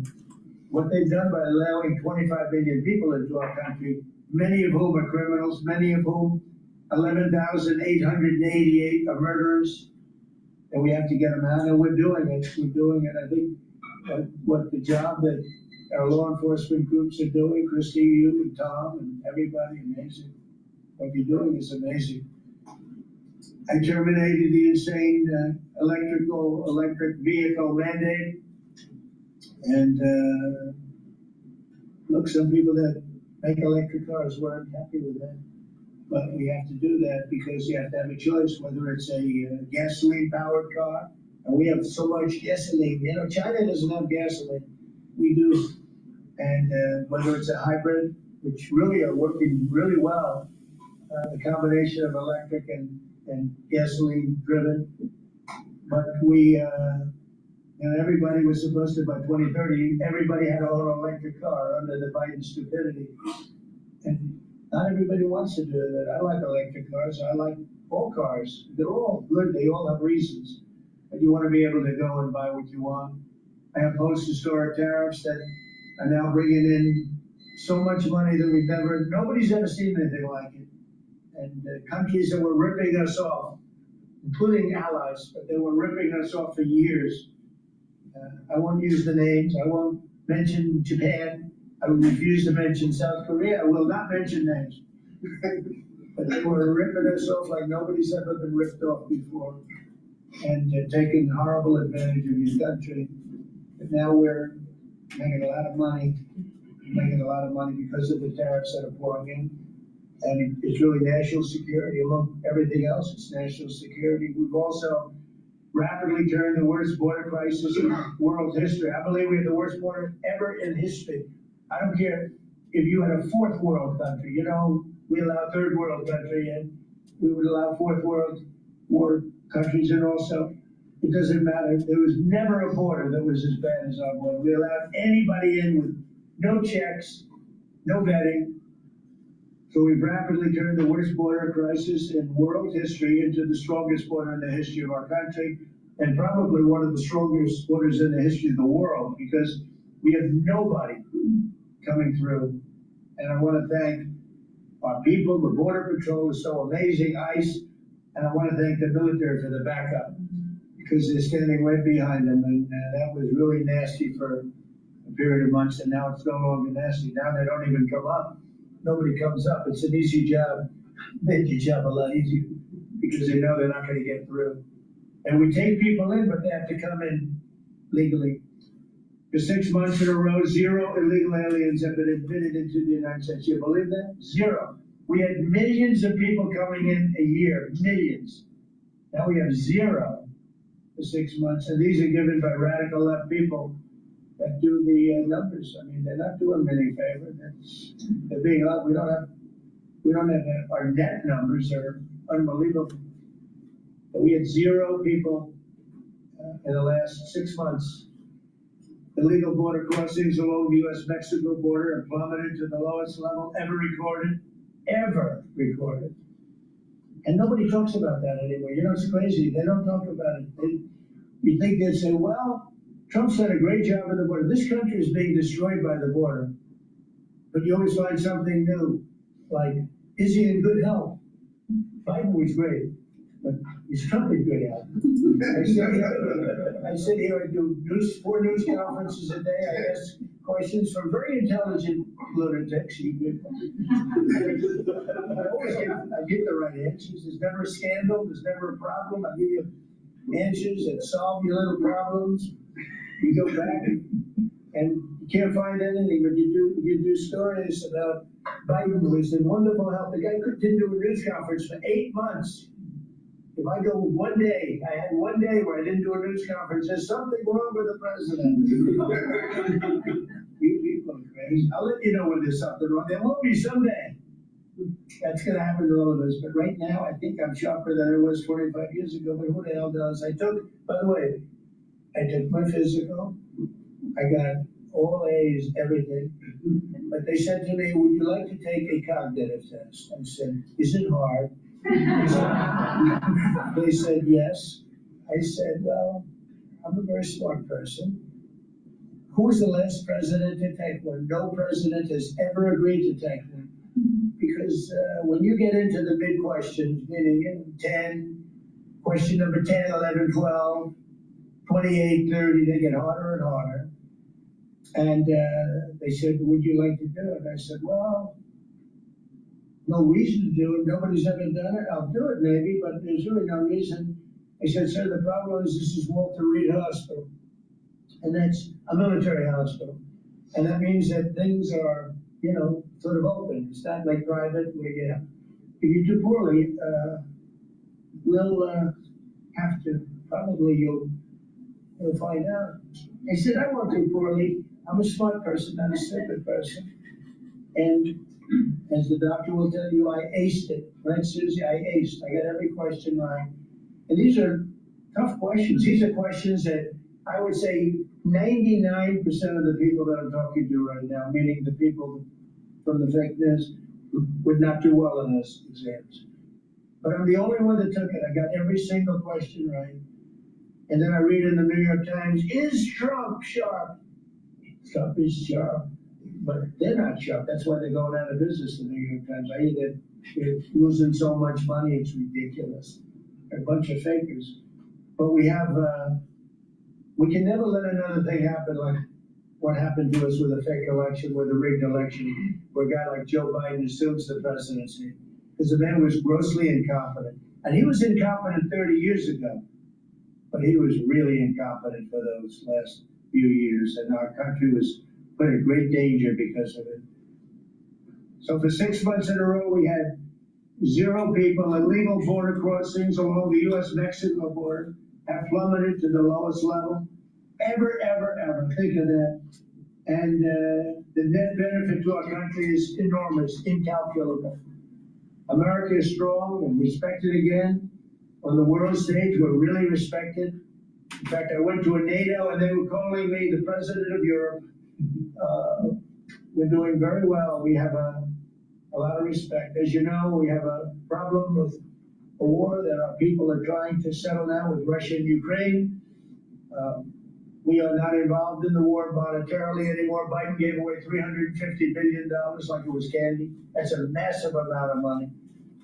And much of it in cash, a lot of it in equipment.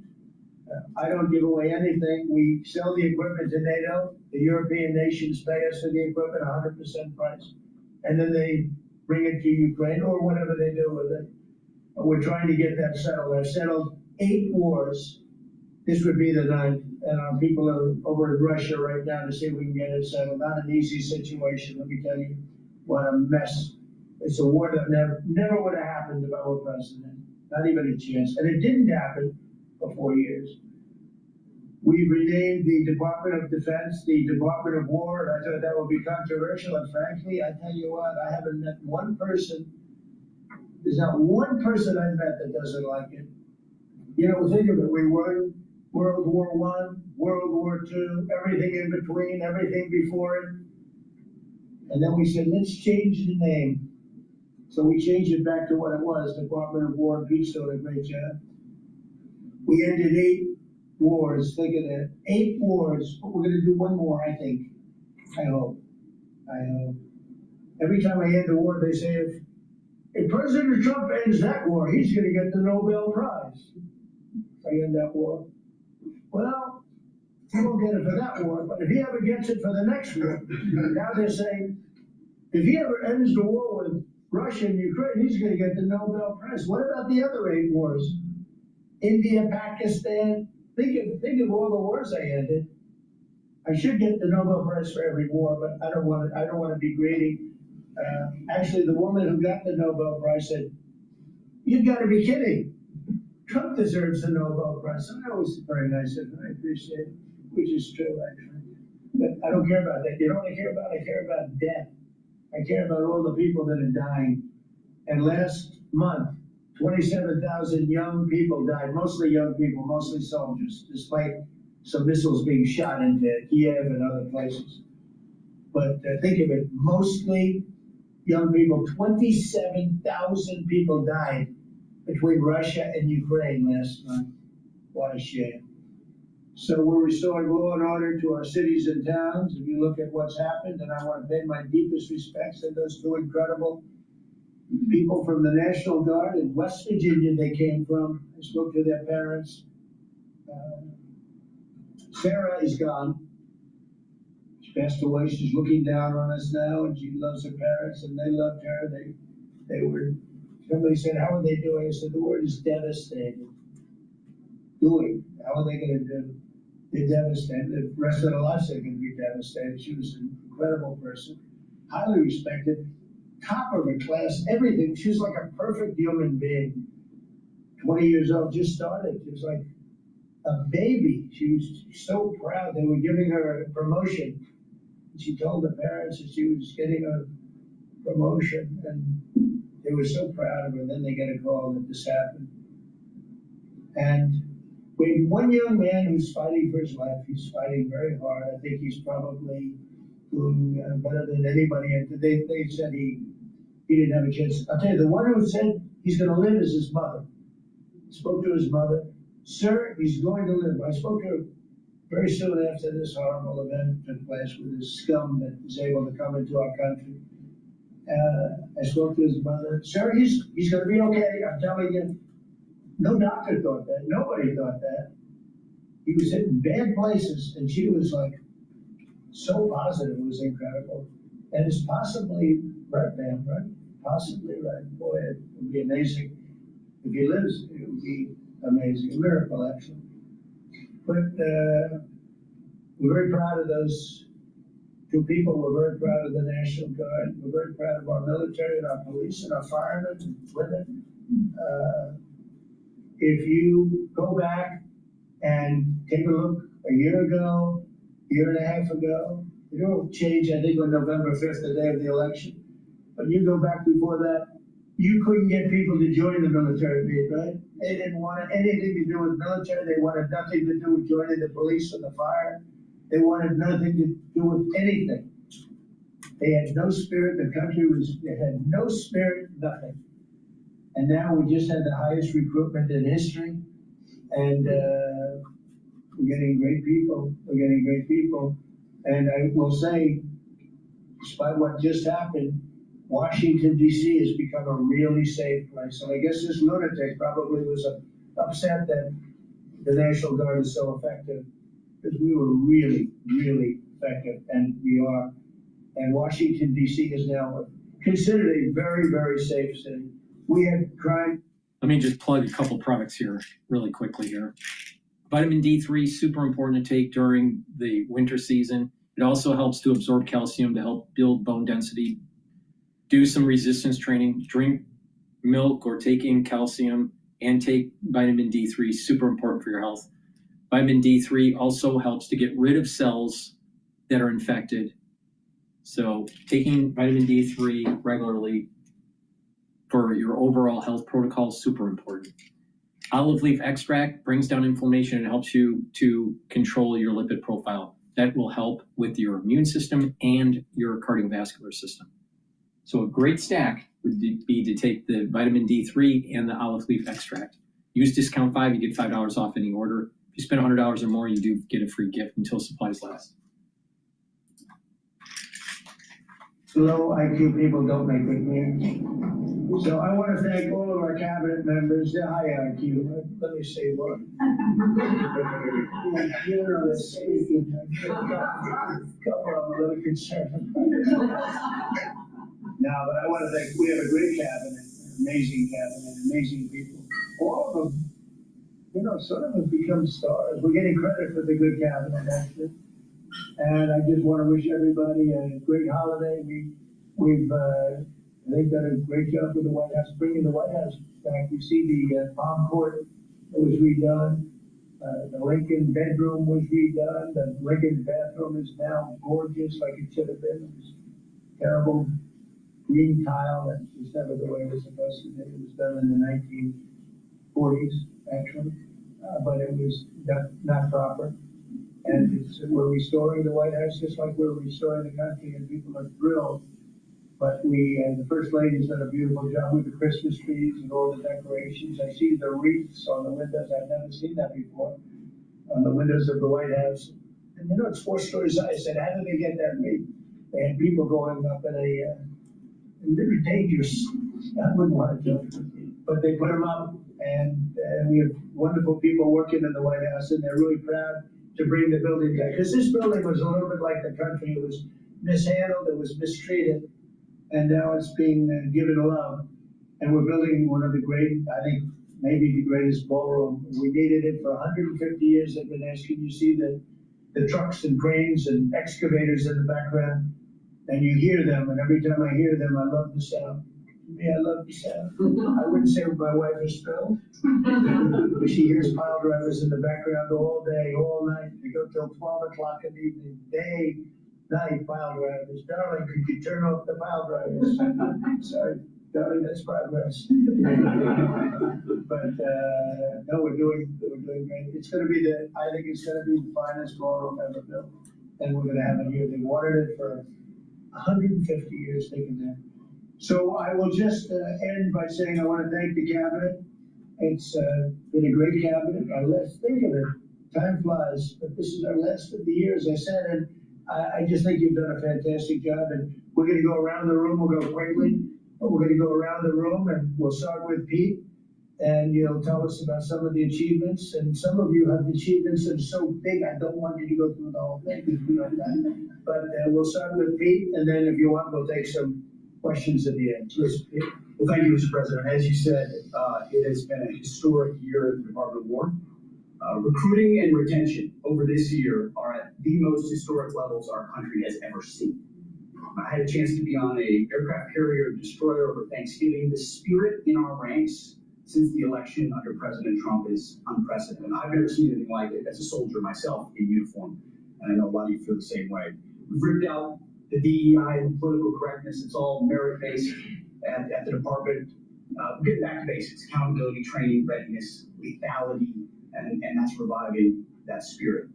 Mr. President, we're rebuilding the military historic investments. I just took briefings on the Golden Dome and F-47, next generation capabilities that are going to make sure that for generations to come, America has the most powerful, most capable, most lethal military in the world, which you have rebuilt once and we're rebuilding again. And then we're reestablishing deterrence and credibility. If you look at what happened, we deal with every day the outcome of what happened in Afghanistan, the debacle under Joe Biden. We just dealt with it in the streets of Washington, D.C. with those 2 National Guardsmen. And then what happened on October 7th with Hamas, what happened in Ukraine, a war that never would have started under President Trump, we're having to rebuild that. So whether it's freedom of navigation and taking the fight to the Houthis, whether it's Midnight Hammer, those beautiful B-2s going 37 hours back and forth, undetected, delivering with precision, and Iran not getting nuclear capabilities, Europe and NATO stepping up to 5%, locking down our southwest borders. It's been an honor to work with Christy and Tom and everyone else down there to lock it to zero, operational control of our border. And then it's getting after and going after narco terrorists and designated terrorist organizations in our own hemisphere. As I've said, I'll say again, we've only just begun striking narco boats and putting narco terrorists at the bottom of the ocean because they've been poisoning the American people. And Joe Biden tried to approach it with kid gloves.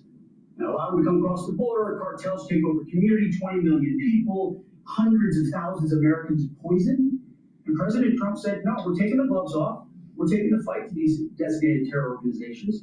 And it's exactly what we're doing. So we're stopping the drugs, we're striking the boats, we're defeating narco terrorists, and we're saying, you may say one thing, that drugs coming in through the sea by sea are down 91%. And I don't know who the 9% is. I'm not sure either, sir, but down 91% by sea. We've had a bit of a pause because it's hard to find boats to strike right now. Which is the entire point, right? Deterrence has to matter, not arrest and hand over and then do it again, the rinse and repeat approach of previous administrations. This is meant to get after that approach. And I would just end by saying, as President Trump always has our back, we always have the back of our commanders who are making decisions in difficult situations that we do in this case and all these strikes. They're making judgment calls and ensuring that they defend the American people. They've done the right things. We'll keep doing that, and we have their backs, Mr. President. Good job. Thank you very much. Howard? So we set out to stop the ripoff of the United States of America. This is listening in on President Trump's cabinet meeting today, live in Washington. This is live sound, live video. If you're with us on YouTube, please go to my store, the-studio-reykjavik.com. Get the collagen. This is dual purpose. This will help with your skin, your nails, your hair, also your musculature, your bone density, your cartilage, and your joint health. Take it every day, do some resistance training, and get healthy. It's a very high quality collagen. It's a month's supply. Please go to my store, use discount 5, you get $5 off any order. If you spend $100 or more, you get a free gift until supplies last. that this could be an any day now situation. He said, quote, we'll be announcing somebody probably early next year for the new chairman of the Fed. We have a guy, he said, that's just a stubborn ox who probably doesn't like your president. Speaking to National Guardsman Andrew Wolf, who's now listed in serious condition, having been ambushed last week in the fatal attack here in downtown Washington, D.C. If he lives, it'll be amazing. A miracle, actually, the president said. Washington, D.C. has become a really safe place despite what has happened. And with regard to the destruction of these alleged drug boats coming out of Venezuela and the second missile attack against a boat that has drawn some concern on Capitol Hill, in fact, prompted 2 separate investigations. Pete Hegseth, the Secretary of Defense, saying we have only... Of course, they don't bring up that Barack Obama did the same thing with drone strikes on a caravan in the Middle East. Knowing that multiple congressional committees are looking into this right now, and Admiral Frank Bradley has been identified as the man who made that order. We're going to unpack all of this, bring you analysis as you would expect here on Balance of Power on Bloomberg Radio, Satellite Radio, Channel 121, live on YouTube and Bloomberg Originals. But first, we want to check on Wall Street, see how the Tuesday trade is going. Charlie Pellet has the latest on the markets for us in New York. Charlie, it's only Tuesday, but at least we're going in the right direction. Indeed, right direction for the bulls, Joe Matthew. The Dow, the S&P, Nasdaq, they're all advancing right now. We're looking at a 25-point gain on the S&P 500 index. A sense of caution, though, prevailing. We've got the S&P up 0.4% right now. The Dow rebounding by 0.5%, making up some of yesterday's loss, higher by 254 points. Nasdaq up by about 0.8%. The Nasdaq 100 index also up 0.8%, and our Mag 7 index up 0.5%. The 10-year at 4.09%, of the 2-year 3.52%. Gold is now down $40 the ounce, declining almost 1%. 41.92 on the precious metal. West Texas Intermediate crude down 0.6%, 58.98 a barrel. Bitcoin was down almost 8% yesterday. Today rebounding now by 6.3%. Bitcoin very close to 92,000. Bitcoin right now 91,900 on Bitcoin. Sources tell Bloomberg the Trump administration is poised to announce new fuel efficiency standards for automobiles and a bid to undo requirements. It is a sale for driving up the cost of new cars. CEOs of Jeep maker Stellantis, along with GM and Ford, plan to attend a White House event tomorrow. Again, this according to sources. GM shares up 0.6%, Ford down 1.2%, and Stellantis up by 1.9%. So again, recapping here, Bitcoin rebounding up 6.3%. S&P up 0.4%. For on-demand news, 24 hours a day, subscribe to Bloomberg News Now wherever you get your podcast. In fact, we go to Washington. Balance of Power continues right now. Once again, your host, Joe Matthew. All right, Charlie, many thanks. Charlie will have more on the markets coming up here as we connect the dots. as always, between Washington and Wall Street, keeping our eyes on crypto. And of course, still in the throes of earnings reporting season. We'll be looking at CrowdStrike and others after the bell. A good chunk of time listening to the president. There's a live view if you're with us on YouTube. The president and his Secretary of War, as he likes to call Pete Hegseth, speaking to a number of issues, including the latest scandal, if I can use that word, to rock Washington. This has to do with what Tim Kaine, the Democratic senator from Virginia, calls a war crime, allegedly, that this administration carried out in the Caribbean by shooting not one, but 2 missiles at an alleged drug boat, having seen 2 survivors in the water. The Washington Post said that was Pete Hegseth. The secretary delivered a kill-them-all order. The press secretary has changed that narrative. As we learned yesterday, an admiral by the name of Frank Mitch Bradley, in fact, carried out the second strike. And he's already got an invitation to testify before congressional committees. These guys are not waiting around. Senior House and Senate inquiries continuing here. They've already interviewed Pete Hegseth himself, Joint Chiefs Chair Dan Raisin Kane, and next, of course, will be the Admiral. We understand that will be on Thursday here in Washington, D.C. So this story is not over, and we want to spend a little bit of time with Wendy Benjaminson, Bloomberg's senior editor with us in Washington. Wendy, this is a pretty fast-moving story. Just 24 hours ago, it looked like the Secretary of Defense could be at great risk once again, and now we're hearing that Admiral Bradley could be a scapegoat. What is he in for? Well, he is the one who carried out or ordered other people to carry out the order. And while you're absolutely right, and 24 hours ago, you and I were sitting right here talking about it. Yeah. But yesterday, we had the Washington Post report that Hegseth ordered the kill them all strategy.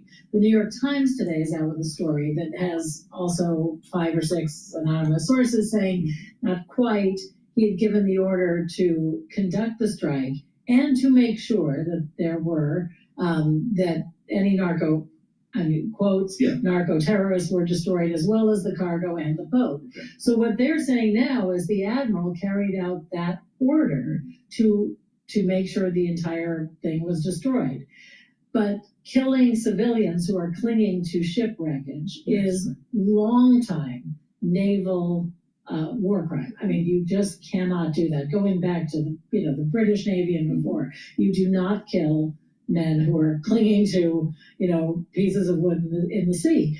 And this admiral presumably would know that. On the other hand, he was carrying out, this Times story says, the orders from the defense secretary, which presumably would have been approved by the commander-in-chief, but it was Donald Trump. But at this point, essentially, the White House's position is Hegseth did everything right, and this admiral carried out an order, which is sort of creating a scapegoat so that Pete Hegseth can keep his job and they can discipline this admiral or run him out. What'd you make of the optics just there? Put him right next to him. Right next to the president. Right shoulder. It really was a measure of a symbol of the president's confidence in him. He was either going left or right. It could have been Right. Hegseth or Rubio. Exactly. Who's been kind of in a different orbit when it comes to a lot of things, from Venezuela to Ukraine. So Pete Hegseth got the treatment today. You wonder if, like I said, if we go to questions here, we'll dip back in, because that won't be pretty, right? Right. No, it won't. And He's in a mood today. He's been castigating the fake news and questioning IQ levels in the room already. Right. He really doesn't like being faced with all of these scandals at once. And, notably. Please go to my store, the-studio-reykjavik.com. Take C60. Take a teaspoon a day, every day, preferably on an empty stomach for best absorption.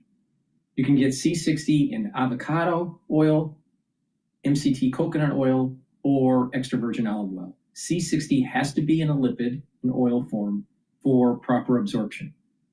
Take it every day, take a teaspoon a day. And what this will do is soak up free radicals, bring down stress in a cell and in your tissue, help the health of your mitochondria. You'll have more energy, your cell will perform better. Also, by soaking up free radicals, your tissues will heal, you'll have better immune system and endocrine system, you'll even have better brain function, because by soaking up the free radicals at the neural level, at the neuron level, then your mitochondria will be improved, you'll have more ATP, you'll produce more neurotransmitters, you'll have over time better neuroplasticity, you'll think better, you'll have better memory.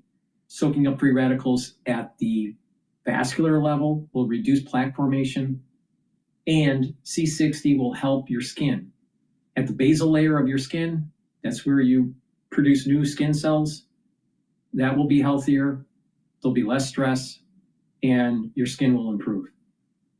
If you take C60 regularly, in 2 months, you're gonna start feeling that your immune system, your energy levels, your endocrine system are better. When you take C60 for 1 year, you're gonna visibly see the difference. You will look younger. So please, go to my store, get the C60, use discount 5, you get $5 off any order. If you spend $100 or more, you get a free gift until supplies last.